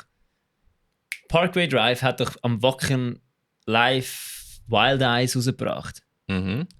Dort ist einer mit dem Rollstuhl auch im Publikum um Crowdsurfen. Ja. Ich bin mir fast zu 100% sicher, dass das der Dude ist im Rollstuhl, der an jedem scheiß Metal-Konzert in der Schweiz ist. Könnte sein, ja. Weil ich hatte ja die technische Kaufmannprüfung gesehen. Ich bin mir fast zu 100% sicher, dass er es ist im fucking Parkway Drive Video. Alright. Das ist very funny. Aber ja. Nein, könnt ihr bitte reach out to uns, wenn ihr es wisst, ob es ist oder nicht. Danke. Nein, aber ist lustig, weil ich meine, ich habe bis vor kurzem eigentlich kein HC gelost oder mega wenig. Und Anfangsjahr habe ich am Mai gesagt, Bruder, schick mir Bands zum Hören. Und jetzt bin ich voll drin. Oh boy, HC ist das Beste. Ja, keine Ahnung, wenn du 30er wirst. Kennst du Modern Life is War? Nein. Kennst Casey Jones? Ich habe das dem Nico geschickt und der Nico schickt einfach so, das ist Bella-Musik. Casey Jones? Alter, Hammer the Nails von Casey Jones ist so ein ficker Track. Den hören wir nachher. Ich schicke dir den jetzt. Was ist noch, Alter? Linkin Park. Stimmt. Da müssen wir auch noch drüber reden, Alter. Ja. Hoi. Holt dir Fahne, Alter. Was ich einfach geil finde, ist, weil einfach... Also ich finde es lustig, dass es so viel Hate gibt. Es gibt gar nicht so viel Hate, es ist nur auf Instagram. Es Trolls. Nein, es ist nur auf Instagram. Weil auf YouTube sind sie alle am Lieben und dann auf Instagram alle am Haten. Also, beruhigt euch. Das ist nicht der Chester, ich kann den Chester nicht ersetzen. Ja, logisch kann sie den Chester Bennington nicht ersetzen. Ist das so? Ist sie der Chester Bennington? Nein, gut, dann kann sie ihn nicht ersetzen. Der neue Song ist geil. Das ist so fucking sick, Alter. Ich habe ihn gehört und habe einfach so gedacht, so geil, Linkin Park. Und ich bin mega, zum Glück bin ich so ein bisschen blöd, weil alle immer am Rumbrüllen sind von wegen, hey, das und sagen die was und ich bin ein bisschen einfacher gestrickt. Bei mir ist es so, New Linkin Park, me happy. Das ist super. Ja, und ich meine, auch für die Mitglieder von Linkin Park, ich meine, der Mike Shinoda, seine Tochter, hat nicht mal gewusst, dass er in Linkin Park ist. Schon gut, wenn sie jetzt das hast geschickt hat. Sehr gut. Darum ist das Audio, darum hat es einfach nicht piepsen. Oder unprofessionell von uns. Ja, also, sorry, der Song ist aber fucking sick. Er tönt wie ein Linkin Park Song. Absolut, also der Chorus bleibt im Kopf und so. Das ist ja, und aus alles. Es tönt wie ein Linkin Park Song. Und wenn ich da die Sängerin gehört habe, anfangen zu singen, habe ich nicht irgendwie das Gefühl gehabt, also ich habe das Gefühl, es tönt fast wie der Chester. Und dann habe ich gedacht, ja, ist eigentlich egal, ob es tönt wie der Chester Bennington. Es ist ja eigentlich egal, aber es passt, es ist genug. Es ist nicht der Chester Bennington, aber es ist genug näher, damit es sich immer noch anfühlt wie Linkin Park. Und Alter, live hast du also ich kann es wieder sehen. Alter, Junge. Also ich finde schon cool, ich finde schon cool, dass sie nicht irgendwie einen genommen haben, der einfach so wie bekannt wurde, weil er einfach genaue Covers von Chester gemacht hat, sondern einfach jemand anderes, der einfach aber die Junge, die ist brutal. Ja, das ist crazy. Die ist brutal, die Frau. Aber sie hat auch können irgendwie einen Dude können nehmen, der einfach Covers die ganze Zeit von Linkin Park macht und einfach 1:1 so tönt. Es gibt schon immer so brasilianische Linkin Park Coverband. Ja, Dings. Hybrid Theory heisst die Band. Genau. Ja, die tönen wie Linkin Park. Ja. Sehen aus wie Linkin Park. Ja, ich frage mich immer bei Coverbands. Ich habe letztens nämlich ein System of a Down Coverband gesehen. Die sehen aus wie System of a Down. Die müssen, ja. Aber wie zum Fick machen sie das? suchen die Bandmitglieder aus anhand vom Aussehen, weil beim Sänger könnte das noch Gottverdeli schwierig werden, dass einer findest, der so aussieht und so kann singen. Also ich glaube, es ist eine Mischung von sie müssen sicher so aussehen und nachher basiert ihre ganze Identität in dem und machen einfach so, dass die genau gleich... Ja, aber was ist, wenn du jetzt aussiehst wie der Serge Tankian, aber du kannst Gottverdammt nicht singen? Das kannst du lernen. Ja, aber es wird hart. Niemand hat gesagt, es wird einfach. Ja, Aber das kannst du schon sagen. Wehe, du schreibst mir das, wenn ich wenn ich Taoist-Songs lerne, Alter. Wenn ich dir am Morgen 2 Sprachnachrichten mache, dann ist das Girlfriend Alert. Dann ist es nur noch, dann ist es einfach zuhören und Ja sagen. Nicht irgendwelche Lösungsvorschläge bringen, außer ich frage nach Lösungsvorschlägen. Also ich habe grundsätzlich Taoist recht simpel geschrieben. Ja, das ist so. Und im Nachhinein habe ich gemerkt, wie Parts sind schon... Ja, das ist immer so. Für den, der es schreibt, ist es immer simpel. Ja, also wenn du schreibst, du schreibst einfach Part für Part, nachher alles zusammenspielen. Ich habe gemerkt, so, mein rechter Der Sascha hat nämlich das Gefühl gehabt, ihre Songs sagen saumässig simpel. Und sind es nicht. Nein, die haben schon recht komplexe Sachen. Sie sind zum Spielen jetzt nicht technisch komplex, aber Abfolgen und alles sind auch ein bisschen weird. Ja, sie sind schon also gewisse Parts auf technischer Seite schon. Ja, doch. Ja. Cool. Aber es ist halt immer noch Bass. Ja, genau. Es geht. Also Gitarre würde wahrscheinlich auch gehen. Ja, wir haben eine Stunde schon aufgenommen, wir haben noch keine Releases verwendet. Nein, aber wir haben trotzdem über Metal geredet, über Punk geredet, über Hardcore geredet, über die Schweizer Metal-Szene geredet, wir haben über wir haben über Taoist geredet. Gut, ich sage immer, wir sind Metal selber, wir reden nur für No Metal, Punk und Core. Wir reden eigentlich gar nicht über Metal, Alter. Das ist wie Heavy Metal. Weißt, Heavy Metal, the least heavy of the metals ist. Alle Power Metals Fans so wie Bruder, warum rede ich nicht von Power Metal? Ja, keine Ahnung, weil Power Metal Bands, gibt es Schweizer Power Metal Bands? Es gibt schon. Willi. Wir reden im Fall drüber. Einfach, wir reden drüber. Wenn ihr uns Sachen schickt, reden wir drüber. Wenn ihr uns Sachen schickt mal Sachen. Sagen, wenn wir einen neuen Song haben oder ein neues Konzert. Das Problem ist halt, ich habe halt die ganze Zeit Konzert gespielt und wenn ich Konzert spiele, kann ich nicht an andere Konzerte gehen und wenn ich Konzert spiele, spiele ich halt Konzerte mit Bands, die etwa ähnlich sind wie die Musik, die wir machen. Ja, genau. Das ist das Problem. Voll. Wir sollten einfach mal also Metal-Festivals gehen in der Schweiz, wo so Underground-Bands spielen, aber wo absolut nicht unsere Musik sind. Also ich bin... Wo wir nur dort stehen und keine gute Zeit haben. Ich bin einmal im Mesuf so Nazi-Metal. Ich bin einmal im Mesuf vor 11 Jahren. Und das war Aborted, das war sick. Okay, geil. Voll. Weil ich bin gegangen, weil ich habe gemeint... Wie sollte da so Black Metal-Festivals gehen? Ja, voll. Gut, wobei ich von Black Metal mittlerweile gehe. Alter. Ich habe mit dem Lukas angefangen, mit dem Lukas von Kate Effect, dem Sänger. Gorza hat ein neues Album rausgebracht. Ist fucking brutal geil. Wir warten seit den Singles auf das neue Gaeria-Album. Ja. Das ist absolut insane, die Singles, die rausgekommen sind.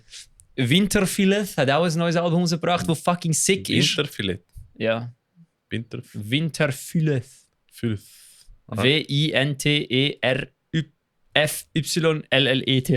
Okay. Winterfillet. Ist ein fucking six Album. Harakiri for the Sky ist natürlich sowieso immer Goat.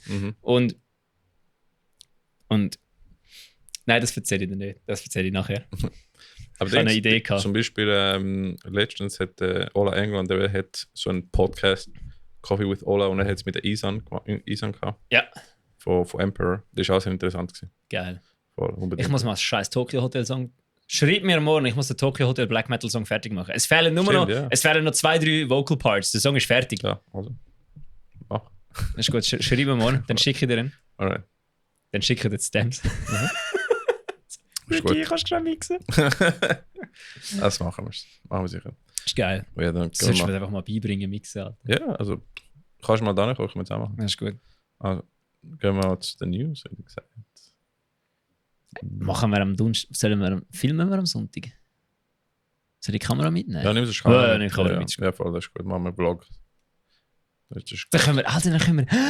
Dann können wir Content auf Instagram laden, bevor wir überhaupt etwas gemacht haben. Perfekt, super. EMS wieder pisst, Alter. Geil. Let's go. Vielleicht machen wir sie genug hässig, dass extra an uns zurückkommen. Das wäre sehr schön, natürlich. So, einfach EMS hat einen Break vom Break, wo es einfach 20 Minuten lang über uns abrantet. Übrigens, Taoist. ich tue extra noch erwähnen, dass ich gerne einen Kate Effect Expello Podcast würde mal hören, Ja, bis sie es mal machen. ja. Also, Kate Effect Mädels, Expello Podcast. Ja, unbedingt, bitte. Thank you. ja. Voll. Ich sag's nochmal. Ja. Voll. Der Luke und der Nicky müssen mal. Alter, hast du jetzt gefurzt da hinten? Nein, sie hat, glaube ich, geschnachtet. Sonst wird es stinken. Ja, also Kate, so, aber gut, jetzt ist die Frage, wenn wir das wirklich... Ja, das ist fix. Als 12, oder? Bruder, der geht 12 Stunden. Ja, das wäre super. Wir müssen noch den 12 Stunden Podcast machen. Ja, wir haben keine Zeit. Über Weihnachten noch Jahr. Ja, Weißt du, das lassen wir, glaube ich, einfach auch besser sein. irgendwann machen wir. Ich hätte sollen einfach auf der Heimfahrt von Polen das alles auf... Nein, das hätte ich nicht sollen machen. Weil dann wären wir jetzt ganz sicher im Knast. Ja, sicher. Also, Gut. Drück mal News. Das ist der zweite, oder? Glaube ja. Metal Servola, breaking news.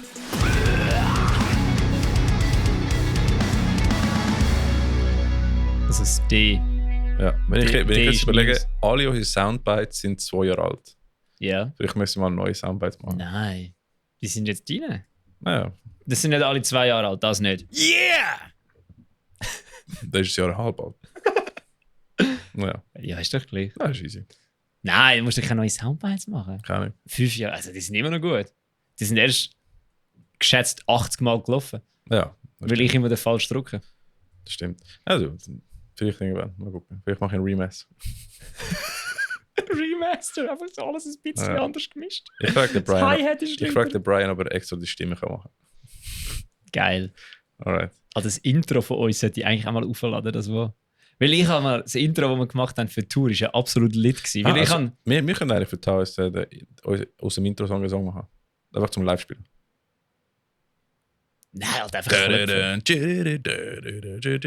zuerst mal lerne ich die anderen Songs. Mal ruhig mit den jungen Rösten. Was ich einfach auch gut finde, ist, der Ricky redet schon von Album 2. Ah, ja. Hast du jetzt schon Songs geschrieben oder noch nicht? Dann echt extra zuerst abschließen. Okay. Aber ich wollte es nur abschließen, dass ich neue Songs schreiben kann. weil jetzt bin ich auch mit Demigod Unleashed EP habe ich auch fast im Kasten, weil ich wollte langsam wieder mal neues Shit schreiben. Weil sonst, wenn ich in der Pipeline... Ich glaube, wir sind über den Sommer zu kurz gekommen, weil ich bin jetzt auch gerade am... Ich wollte neue Songs schreiben. Das Linkin, Deswegen. Alter, das heißt so scheiße gewesen. Linkin Park haut einen neuen Song raus. Ich gehe eine Woche in die Ferien und kann nicht Songs schreiben. Weil jedes Mal, wenn Linkin Park etwas macht, wo ich Musik mache... Also, das ist eigentlich eine gute Gewohnheit, dass wenn ich in der Pipeline irgendwie EP oder das Album habe, ich kann nicht anfangen, ein neues Shit zu schreiben, weil sonst verliere ich komplett Interesse auf das, was schon aufgenommen ist. Deswegen, ich muss raus haben und nachher kann ich wieder mal auf Writing-Modus gehen. Weil sonst, du wirst automatisch denken... Ja, aber dann müssen wir dann musst du zuerst Konzerte organisieren, bevor du anfängst zu schreiben. Nein. Sobald es raus ist gut. Okay. Ja. Okay, fair. Und Performance ist etwas anderes. Fairer Punkt. Also, Releases! Yes. Craver hat einen neuen Song rausgebracht, der heißt Bleeding Cross. Ricky, Yes. hast du etwas dazu zu sagen? Geiler Stoner.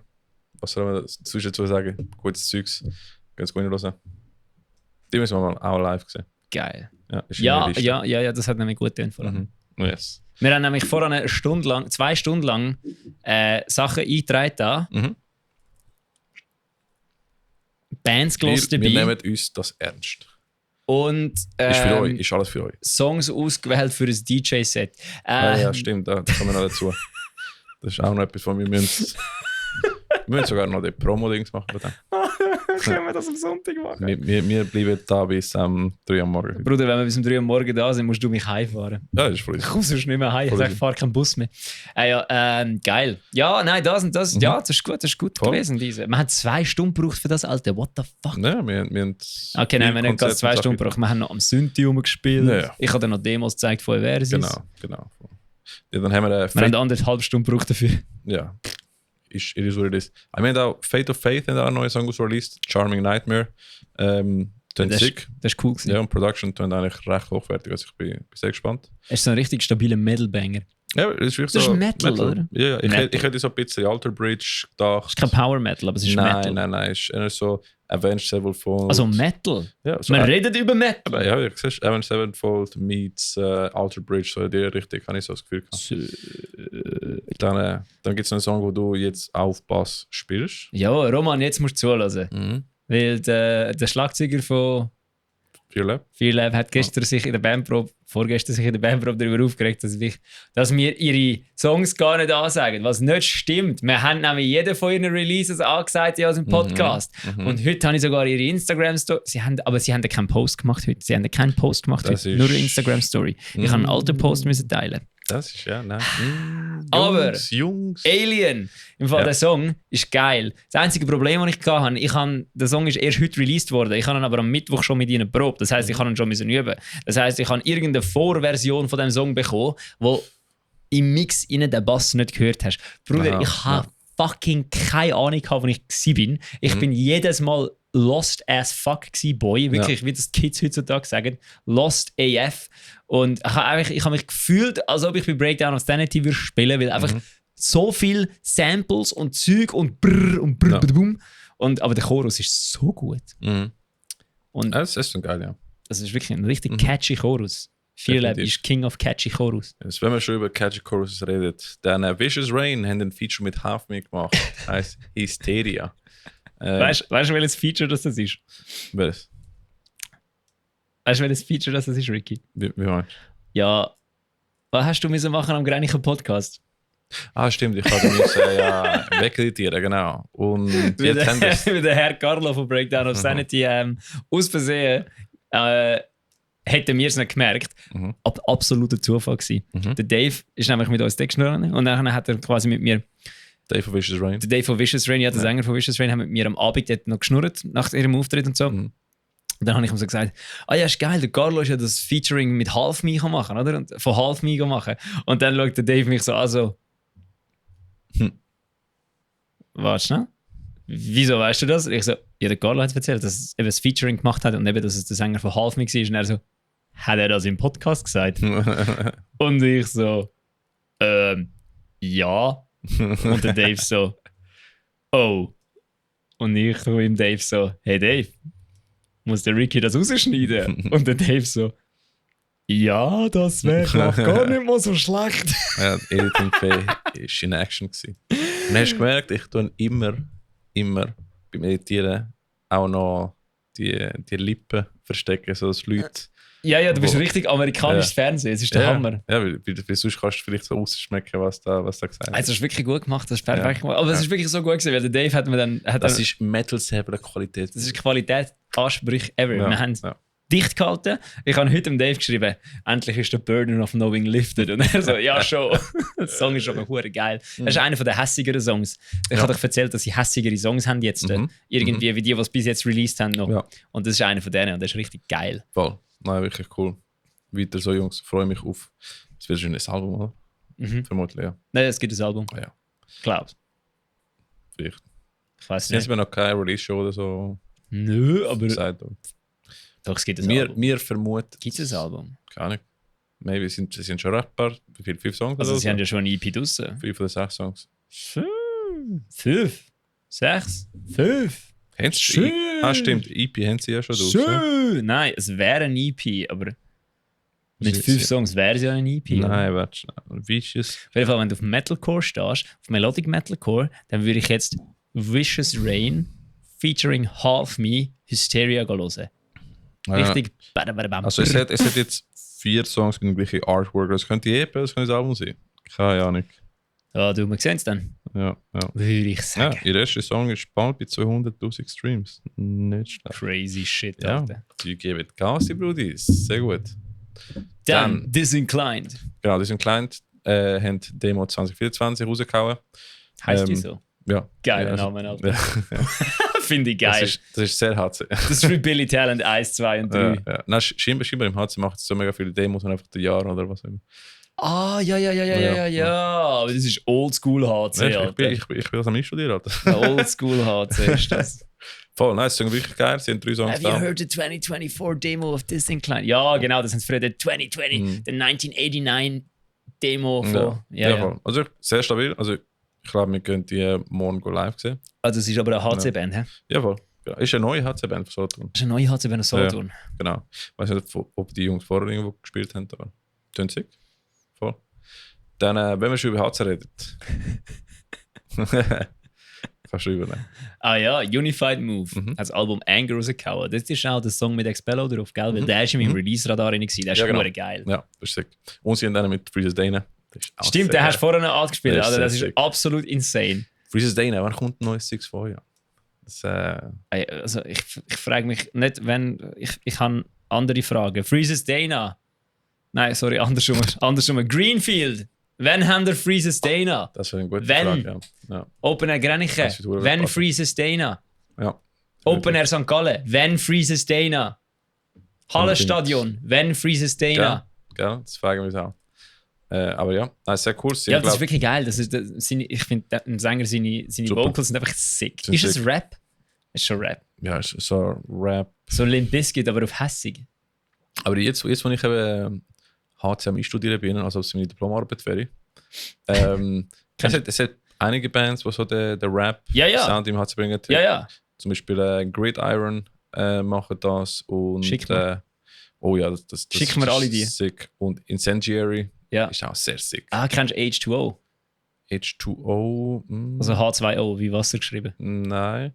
Die, wenn du deine HC Bachelorarbeit schreibst, musst du H2O ist auch H2O nicht mal eine Boyband gewesen? Kann Soll- sein, soll er aber NSYNC? sicher Habe ich nicht die. Nicht die, nein. Voll, alright. Können wir schauen. Nein, du musst unbedingt What Happened hören von denen. Das ist ein absoluter Ich muss sagen, Banger. so Rap-Vocals mit, so Nu Metal Rap-Vocals mit HC passt hure gut Hure zusammen. gut. Ja, und Xonor. Sonor hat eigentlich so ein Album rausgehauen. Ja, Erstes Album. Ja, das Album. Erstes Album. Ihr Album. Ihres Firstborn. All Honor Lost. Haben wir schon über den letzten Single-Release geschnurrt oder noch nicht? Cop Killer haben wir glaubt. Haben wir, glaube ich, nicht drüber geredet. Der ist ja letzte Woche rausgekommen, oder? Nein, Cop Killer ist schon vor einem Monat rausgekommen. Der mit dem Yannick ist nicht vor einem Monat rausgekommen. Doch. Nein. 2 Wochen, 3 Wochen. Brudi, der ist noch nicht einen Monat alt. Wir haben im Archiv Ja, aber im Archiv. Der ist noch nicht einen Monat alt, Alter. Das kann er jetzt schon sagen. Ja. Bürstli. Wir haben da. Nein. Der ist nicht getroffen. In dem Fall. Ja, also Cop Killer ist ja Teil vom Album, aber das ganze Album, wie viele Songs? 12 oder so? Keine Ahnung. Sind recht viel. Das ist der Firstborn von den Jungs von Xonor. Und es klingt geil. Und eben, letzte Woche, vorletzte Woche oder einfach zwischendrin haben sie ein Single released mit dem Bale Faccia Yannick Ja, an der Gitarre. sehr cool. Solo. Mhm. Richtig geil. Ja, absolut. Also, was? Next. Next Fall, ja genau. Dann haben wir Born in Dorian. Sie haben auch ein Album, aber die Band bringt Albums wieder zurück. EPs sind jetzt. EPs gibt es nicht mehr. EPs ist gewesen. Nein, Also irgendwie- gut, wenn ich in diesem Tempo weitermache, haben wir auch ein Album nächstes Jahr. Aber Ja. das Problem ist, ich es habe gibt das EPs. Gefühl, teilweise gibt es schon Albums wieder, also mehr, habe ich das Gefühl. EPs sind schon noch cool und alles, aber irgendwie nach 5 Songs ist es schnell durchgelost. Das ist so. Ja, das Problem ist halt einfach, es ist sau teuer, so ein Drecksalbum. Ja, Vielleicht, weil jetzt alle können selber die Musik produzieren. das wäre etwas. Aber darum tönt alles gleich, weil alle beim gleichen YouTube-Wichser gehen schauen. Aber nein, Born in Dorian hat das Album rausgebracht, Trapped in Twilight, und ich muss sagen, sehr coole Songs. Und irgendwie tut es mir der Spotify-Algorithmus immer zu Born in Dorian schicken. Also ich bin etwas anderes Wie am würdest du Hören. es beschreiben, den Sound vom Album? Es ist Metalcore, Mhm. ja, aber sehr poliert, so ein bisschen Melodeath-Vibes, also so Metalcore mit Melodeath. Geil. Voll, ist sick. Wenn du es noch nicht gehört hast, unbedingt reinziehen. Mhm. Also Spotify hat mir irgendwie, weißt du, wenn der Spotify-Algorithmus dich einfach nach dem Hören von etwas anderes einfach zu einem Artist schickt. Und ich habe so gedacht, das ist cool, aber ich habe nicht gedacht, das ist eine Local Band in dem Sinne. Oder? Ah, ja, Wirklich ja. so recht High-End Sound und Songwriting und Performance. Also alles wirklich top. Sehr geil. Das ist auch eine Band, die ich schon seit längerem mal live gesehen habe. Mhm. Also Mhm. unbedingt könnt ihr abchecken. Der Album ist Trapped in Twilight. Da kannst du Trapped in Twilight. voll.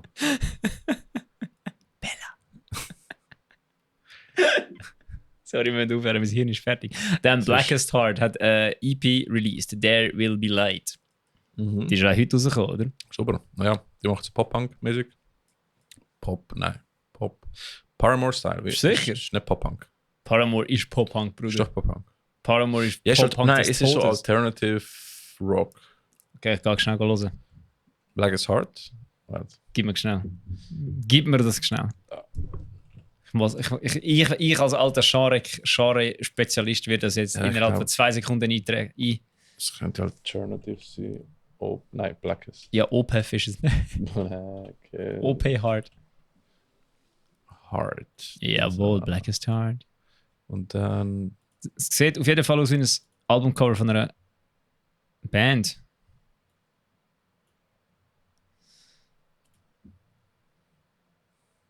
Momo, von denen haben wir schon mal geredet. Eben, Ich würde es nicht Pop-Punk nennen, ich würde es Pop-Rock nennen. Oder einfach Rock. Ja, Alternative Pop Rock. Ja, Aber es Alternative sind Rock. schon recht heavy Nein, nicht Parts. Alternative Rock.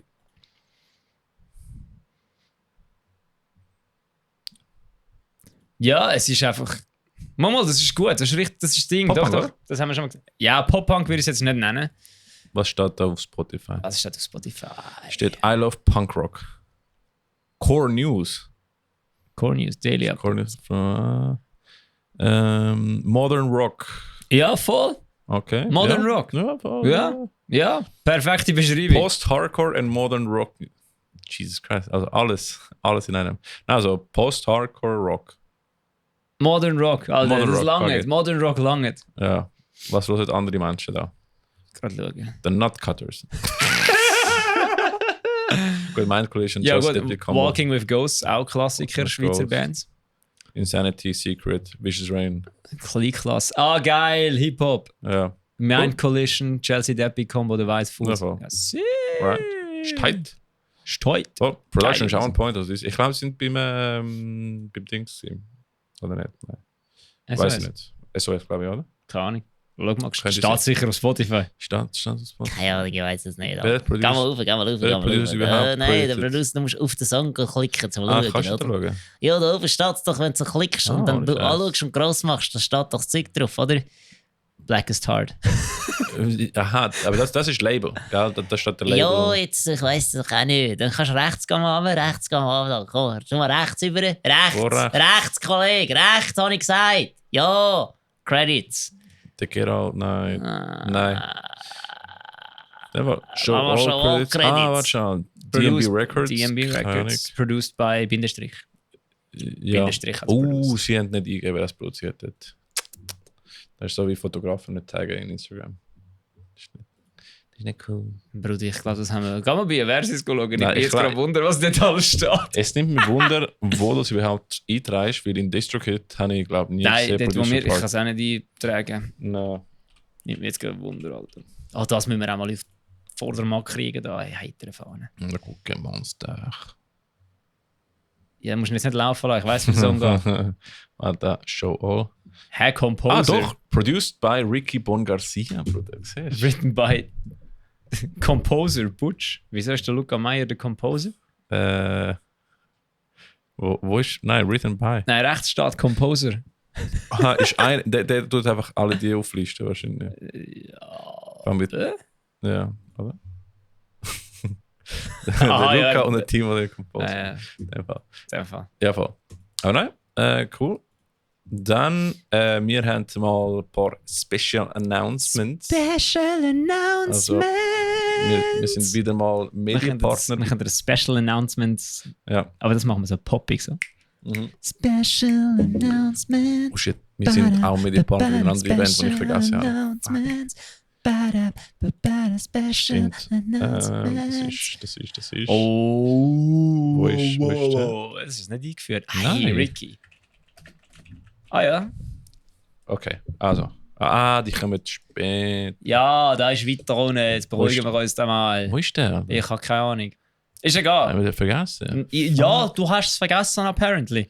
Okay, in dem Fall, ja. Also, wir sind Medienpartner bei The Fear Forever Finale. Also eigentlich sollten wir das nicht. Ja, also, schaut, Kinder. Wir machen es so. Okay. Wir sagen, ich habe keine Ahnung, was ich jetzt. Ich habe wieder reingeschnurrt, ohne überlegen, Alter. Also, Mach du. Improvisieren, Kommt gut, improvisieren. Kommt gut, kommt gut, mach du. also die Fear Forever Tour hat ja angefangen Anfangsjahr. Und die kommt jetzt zum Abschluss mit einem Big Abschluss, einfach ohne Versus. Aber dafür, Darum wird es gut. dafür spielt Fear Lab mit dem Bell am Bass. Yes! A Small District, fucking Legenden, die sind ein paar Metal Sevel Awards von 2023 gewonnen. Ja, Das stimmt. Dann der Kate-Effekt, wo ihr in Folge Nummer 32 könnt sehen. Also. Irgendeine von den Folgen. Oder mit uns im Ebri. Genau, ihr sind ja im... Ja, wir haben mit ihnen, wir haben eigentlich mit Genau. allen Bands, theoretisch gesehen, hätten wir mit all diesen Bands gespielt. Stimmt. Aber es sind so Kleinigkeiten dazwischen gekommen, Ja, wie, voll. oh nein, wir können im Fall den Anlass nicht machen, weil ihr habt keine Frau. Ist egal. Oder... Ja, stimmt. Also Whitehead hat ihr dort auch gespielt, oder? Nein, ihr habt gespielt. Nein, ihr seid für Werkplan gewesen. Nein, wir haben dort auch gespielt. Wann? Dort in Bern? Nein, nicht in Bern, in Zug? Zürich. Ah ja, ihr hättet an dem Konzert auch Ja, gespielt. genau. Ja, Ja, an genau. dem. Sorry, Genau, sorry, voll, ja, voll. sorry, ja. Nein, Und- wir hätten eben eigentlich auf dieser Tour auch noch ein Konzert gehabt mit dem Small District und Polar Shift. Stimmt, aber in aus, Bern, ja. aus gewissen Gründen sind dann die Konzerte nicht haben die stimmt. Konzerte dann nicht stattgefunden. Stimmt. Darum sind Polar Shift und das Small District jetzt einfach am letzten Konzert Weil die noch dabei. so spezielle Anforderungen... Ja, spezielle Vorschriften und Anforderungen hatten, die wir nicht haben können, Bands, ja, wo wir nicht haben können einhalten. Aber haben die nicht... Ich weiß nicht, wie das Lexi Thema als Crew zählen. Nein, ich glaube es auch nicht funktioniert. Ich glaube es ist dann glaube ich wie auch nicht drauf an. Es ist dann wie auch so ein bisschen. Blöd. Es ist dann glaube ich auch wie gut gewesen. Okay, Weißt du, wie ich meine? So. ja. Es ist dann wie so, glaube ich. Also ich bin nicht im Organisierer gewesen dort. Mhm. Und das ist dann glaube ich einfach so ein am Schluss dann ein Move, so ein ja, ist jetzt auch Ja, okay. no. Shit happens. Aber ja, Fear Forever Es ist dafür Finale. sonst sehr geil gewesen. Ja, Alle Konzerte sehr geil gewesen, die wir gespielt haben. eben, sind sie bis jetzt sehr cool gewesen. Ist im Werk 21, eben wie gesagt, Fear Lab mit dem Bella, A Small District, The Kate Effect und Polar Shift. Und wenn alles gut läuft, Butch und Timo an der Bar Sehr gut. und Lexi Und und ich vielleicht ein bisschen. ich mache vielleicht Lichter für Fear Lab. Und Ich vielleicht, habe noch nicht gefragt. und vielleicht noch Eversis Featurings bei gewissen Das ist Bands. sehr gut. Who knows? Sascha, kann ich bei euch Licht machen? Ich will es lernen. Danke. Ja, es war voll für die Verses, aber da ihr nicht spielen. Ja, es wird schwierig, ja. Ja. Also, Jungs, ich mache für euch Licht. Ich habe ein YouTube-Video geschaut. Das ist besser wie kein Lichttechniker. Ja, voll, ja. Absolut, definitiv. Nein, das wird geil. 19.10. Kauft euch das Ticket jetzt schon, weil du kannst jetzt schon Tickets kaufen. Es ist im Vorverkauf günstiger und es sind gopfendeli gute Bands. Fear Lab hat Plattentaufe. Das heisst, sie spielen sicher ihre ganze neue EP. A Small District sind absolute Kings vom fucking Nu Metal. sind alles Killers jetzt. Die haben am Grenichen abgerissen, die haben immer abgerissen, wenn ich sie gesehen habe. Und die Kate Effect sind einfach auch gottverdammte Legenden. Ja. Und Polar Shift auch absolut Ja. stabile hure Also Band. würde mich nicht wundern, wenn es knapp wie die Tickets wird. Weil es Ich ist im hoffe, Werk es wird knapp bei 21 den Tickets. Maximum, wie viel? 200 Leute? Das beste Barteam, das Werk 21 je gesehen hat, Ja. ist dort, Eversis. Voll. Wie viel? 200 Leute, die nicht passen, oder? 150. 150. Nein, 200. Mit Bands und alles? 250, Alles 200. Oder? Alles 200. Alles zusammen 200. Also musst du Bands ab Ich glaube es, alles heisst zusammen dann 200. etwa 150 zuhören. Nein, ich glaube 180 Tickets sind es meistens. 180 Tickets. Also, dann. Du, was wollen ihr zwei jetzt da? Hey. Nein, jetzt kommt Nala. Nala, komm, Okay, gut. Dann, nächster Erlass. Das ist am 19.10. Yes, genau. Das, und wir sind 19.10. offizielle im Werk Medienpartner. 21. Kauft vom- euch jetzt ein Und Ticket. wir sind offizielle Kauft Medienpartner. euch ein Ticket. Gang jetzt das Ticket kaufen. Jetzt. Nimm das Handy, gang auf eventfrog.ch und kauft das Ticket. Dann das nächste. Das nächste Nächste, wo ist. voll. Warte schon. Heb dich schnell. Jetzt muss ich noch hinheben. Ja. Brudi, das ist viel zu haarig. Wir- Du bist ein haariges Bi. Oh, du stinkst aus Wir- dem Mund. Alter, vorne. Oi, oi, oi. Wir haben uns eine neue Herausforderung genommen, zum neue Skills lernen. Und wir sind jetzt auch DJs. Voll. Wir haben gefunden. Halt. Wir tun so, als ob wir DJs sind. Ich habe mir einen DJ-Pool gekauft, Bruder. Ich bin am Üben wie am. Aber wir geben uns Mühe. Wir geben sind- uns. Also, er gibt sich Mühe, ich habe Mühe. Gut, ich gebe mir auch Mühe, aber ich gebe und habe Voll. Mühe. Nein, wir sind offiziell Emo-DJs jetzt. Yes. An der Creepy Cute Halloween Party. Sind wir Mediapartner? Wir sind DJs. Wir sind Alter. Medienpartner und DJs. Fuck mit Wir Doppelschicht. haben Doppelschicht, genau. Also, für alle, die sich fragen, wie das kommt, keine Angst, wir fragen uns auch. Nein, der Ivo seines Zeichen DJ an dieser Party. Und Sänger von People Die at the Fair hat uns Ist einfach er nicht geschrieben. DJ Dice at the Fair oder so etwas? Ich glaube, er heißt DJ Die at the Fair. Keine Ahnung. Nein, DJ Ivo Dice at the Fair, glaube Oder heißt der DJ Ivo? bin nicht sicher. Keine Ahnung, finden wir dann raus. Ja. Auf jeden Fall hat er uns angeschrieben, fragen, hey Boys, wie sieht's aus? Hättet ihr Bock zum DJ sein? Und wir so, Brudi, wir sind kein DJs. Nein, wir haben nicht gesagt, wir haben ja gesagt, bevor wir nachdachten. Nein, ich habe ihm geschrieben, er hat mir geschrieben. Und dann Aha. habe ich so geschrieben, Brudi, wir sind keine DJs, wir können das nicht. Und er so, Junge, das könnt ihr schon, das ist nicht so schwierig. Das Einzige, was er braucht, ist nur ein Space-Stick mit Musik. Und ich so, ganz sicher. Und er so, ich zeige euch, wie es geht. Und ich so, okay, dann ja. Ja, voll. Und jetzt muss ich noch mein Set ein bisschen kürzen, weil ich habe zu viele Songs. Ich habe absolute Killer-Songs rausgesucht. Voll, wir haben wirklich so Deep Kein Cuts, Song von den Killers. so Emo-Deep Cuts von 2000 bis 2015 oder so. Genau. Also einer hat ein bisschen mehr Deep und einer hat ein bisschen mehr Cuts. Ja, Mann. Get it? Es wird geil. Nein, ich freue mich.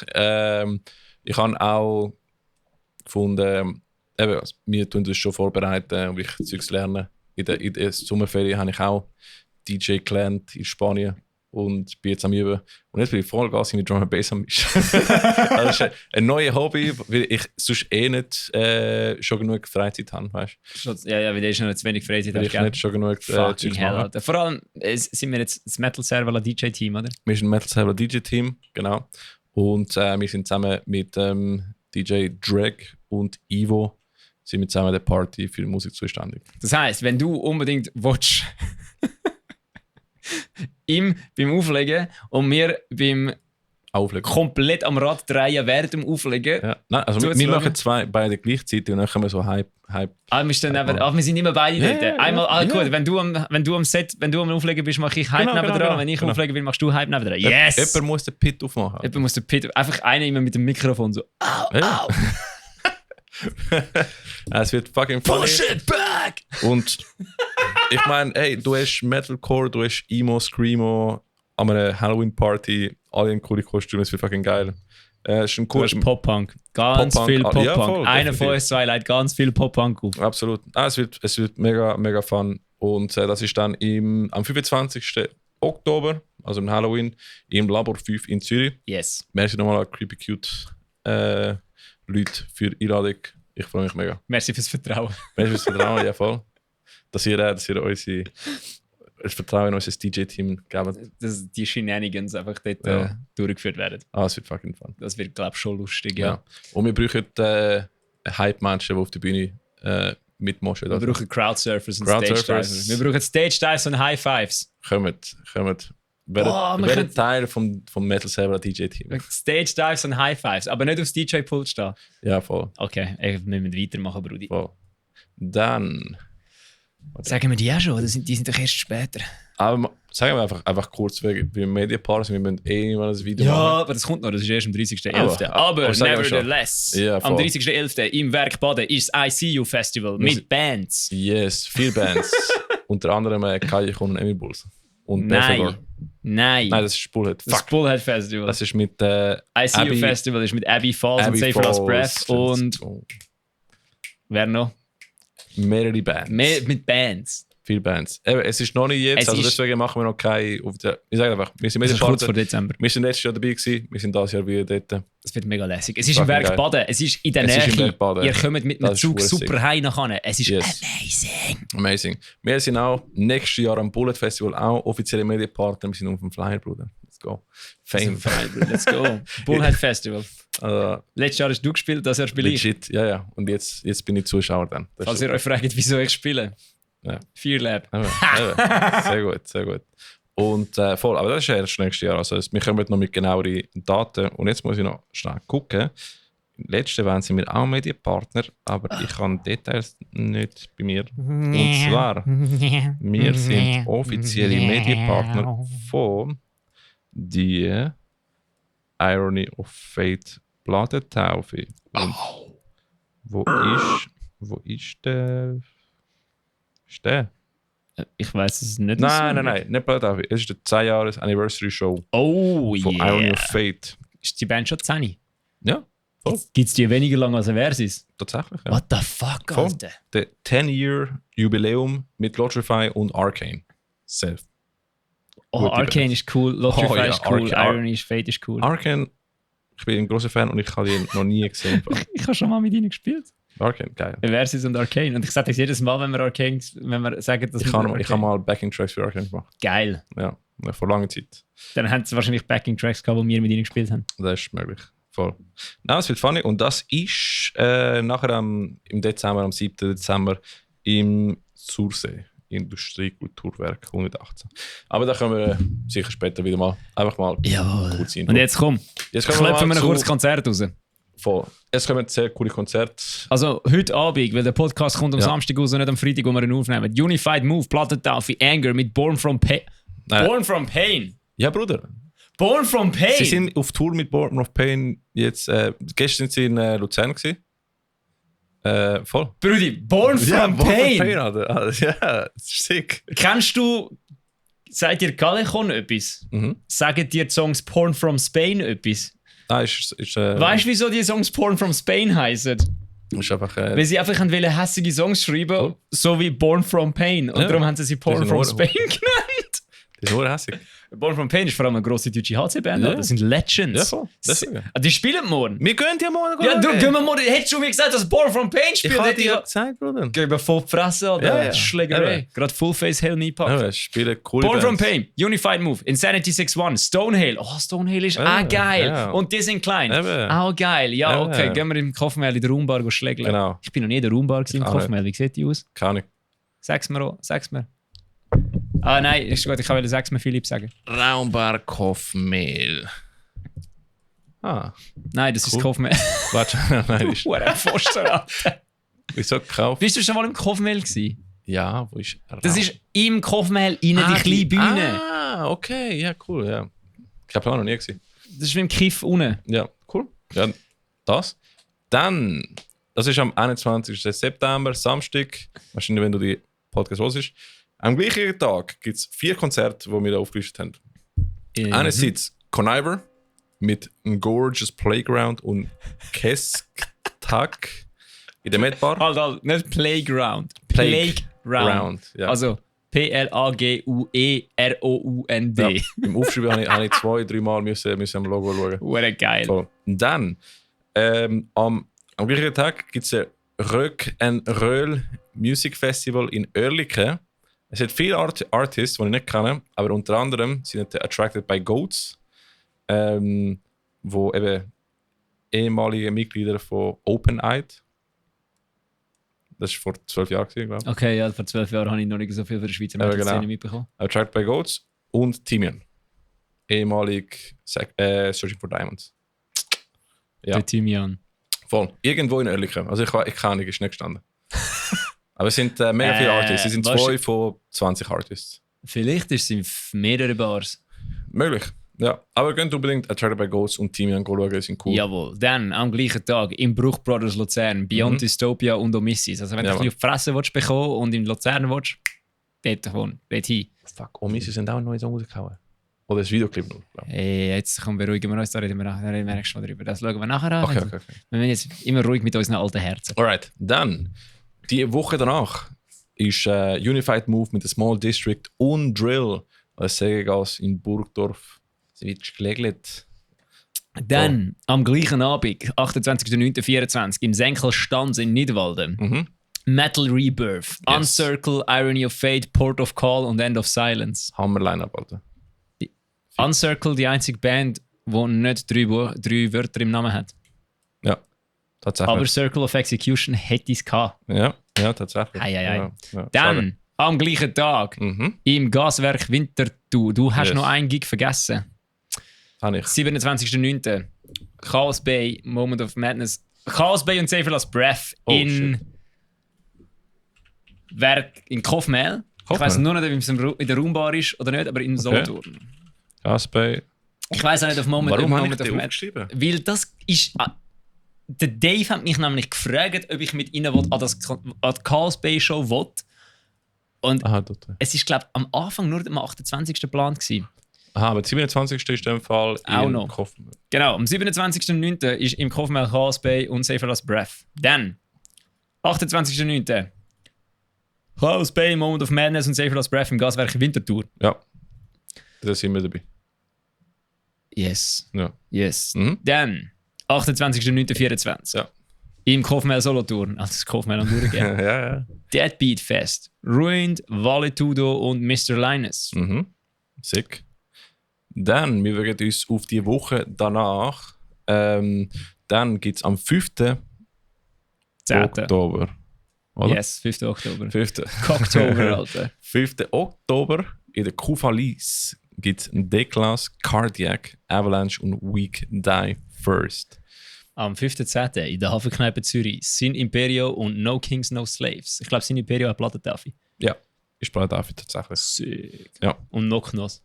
Voll. Übrigens wegen dem anderen, Cardiac. Ich bin ja überlegen, im Fall, wie ich zu der Lise gehe, weil ein Cardiac wollte ich schon. Ich habe das Problem, ich muss überlegen, ob ich muss herausfinden, ob ich noch Knoss oder Lotrify schauen. Ja. Ich glaube, am Schluss bleibe ich daheim und game. Ist auch gut. Einfach, dass ich niemand traurig mache. Voll. Dann, gleicher Tag, am 5. Oktober, Lodge Refine Moment of Madness spielt in der Medbar Lenzburg. Jawohl. Und einen Tag drauf, am 6.10.24 im Piccadilly Brook Ragefest mit People Die at the Fair, Vodio, White Dog Suicide und Long Drop. Yes. Vielleicht komme ich auch vorbei. Das ist ja nicht so weit von uns. Ja, voll. Ich muss am Nicola von People That Fair noch ein paar T-Shirts geben. Oh ja, geil. Ja. Dann haben wir Weil es ich nicht weiss, wie T-Shirts mit der Post schicken. das Päckchen rein und schicken. Aber kannst du nicht mit einem Säckchen rein tun und so schicken? Brudi, kannst du sie auch in ein Kuvert rein tun und schicken? Kannst du ins Kuvert schicken? Ja, wenn sie reinpassen schon und nicht mehr als 2 cm sind. Gib's mal am Konzert. Alright, dann kommen wir zu Yes. Musiker-Tinder. Musiker-Tinder. Musiker-Grinder. Und zwar, ihr müsst leider die Bands go in Instagram suchen. Wir haben da nicht viel geschrieben. Airstream Shaker suchen den Drummer. Ich bin nicht sicher, was für Musik die Jungs machen, aber ist sicher gut. Hola, chica. ¿Cómo estás, Samuela L. Jackson?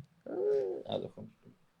Heb sie mal in die Kamera, dass die Leute sehen, wieso dass ich sie Samuela L. Jackson nenne. Schaut sie an. Sie sieht aus wie Samuela L. Jackson, oder? Ja, ist noch gleich. Also komm. Also, jawohl, dann Fear Lab. Sie haben es aufgegeben, Bassist zu suchen. Nein, ich bin nicht Bassist von dieser Band. Ich bin nur für die Konzertbassist von dieser Band. Sie suchen jetzt aber einen Gitarrist. Vielleicht haben sie mehr Glück, einen Gitarrist zu finden. Ja. Weil Gitarristen gibt es wie Sand am Meer, haben wir herausgefunden. Ja, Bassisten ist so. gibt es fast keine. Also, wenn du Gitarre spielst, irgendwo Region Zürich-Winti kommst und Bock hast, in einer sehr aktiven Band Metal zu spielen, dann gang auf Instagram und schreib die Dudes von Fear Lab. Das sind richtig geile Sachen, wie viel kann ich Konzert- persönlich sagen. Wie viele Konzerte haben sie jetzt das Jahr gespielt? Also, Schon ein Haufen. etwa 12 oder so. Ja, voll. Also, so wirklich viel. Eben, die Brüder geben Gas. Und sie haben nächstes Jahr auch schon 4 angesagt. Also das Sehr ist wirklich, also das ist da rein organisatorisch und alles kannst du von dieser Band Scheiben abschneiden, Ja. weil die machen es wirklich super. Willst du mit einer coolen Band spielen, dann bewirb dich doch bei Fear Lab. Dann Civil Execution, suchen einen Gitarrist. Die machen auch so eine Mischung aus so Core und Thrash. Dort ist auch der Donau von Xona drin. Und ja, sind hässig und sie sind, glaube ich, in St. Gallen. Also dann, wenn ihr Gitarrist sind in St. Gallen, könnt ihr mal melden. Und sonst Force Shadows suchen auch Gitarrist. Du siehst, Gitarristen sind recht ausgerüstet. Die sind, glaube ich, in Schaffhausen. Glaube ich. Ja, das Ding ist, wahrscheinlich haben alle gemerkt, dass man keine Bassisten hat und darum suchen sie jetzt Gitarristen. Ja, voll. Eben. Also Gitarristen werden gesucht. Also wenn du ein Gitarrist bist und du suchst eine Band und du hast das Gefühl, niemand will mich, kauf dir einen Bass. Voll. Lern Bass spielen. Das ist das Genau. Beste, was du machen kannst. Voll. Genau. That's it. Ja, dann willst du noch schnell Patreon so sagen Voll. und dann können wir uns verpissen nach 1,5 Stunden. Voll. Also wir müssen sowieso noch Promo machen. Brudi, es ist 11, ich muss ins Bett. Nein, aber genau. Also, Aber ich könnte das sonst am Sonntag machen, ich komme Ja. einfach vorher vorbei. ja, komm. Dann sind wir frisch am Montag, sieht Machen wir sexy das. aus. Ja. Geil. Hey, Wenn du findest, das ist cool, was wir machen da und irgendwie findest, ja, das willst du unterstützen. Wir haben das Patreon, wo du kannst dich einfach anmelden. Aktuell machen wir nichts anderes dort, aber vielleicht irgendwann, who knows. Aber allenfalls, merci vielmals an unsere Patreons. Wir haben ein Team von Polo Shift, der Dave von Safe for Last Breath und Taoist. Und da ist. Und Ja, Taoist. schreib es gerade rein, Bruder. Da. Save it, bro. Dann der Lucky von The Cade Effect, merci Bro. Nicola von People Died Affair, merci Brudi. Leni von Open Organiche. Der Mike von Her Name Was Claire.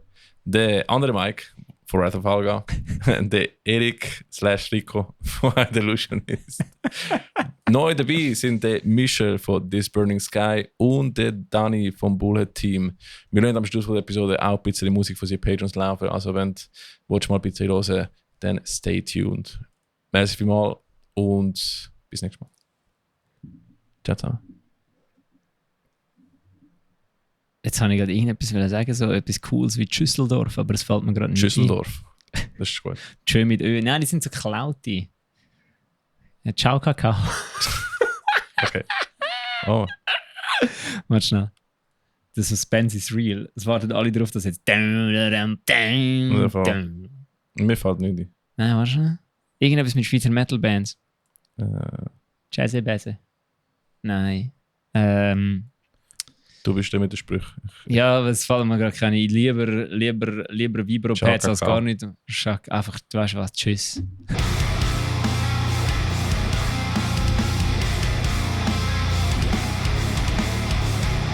Aha, verarscht, ich sag gleich noch etwas.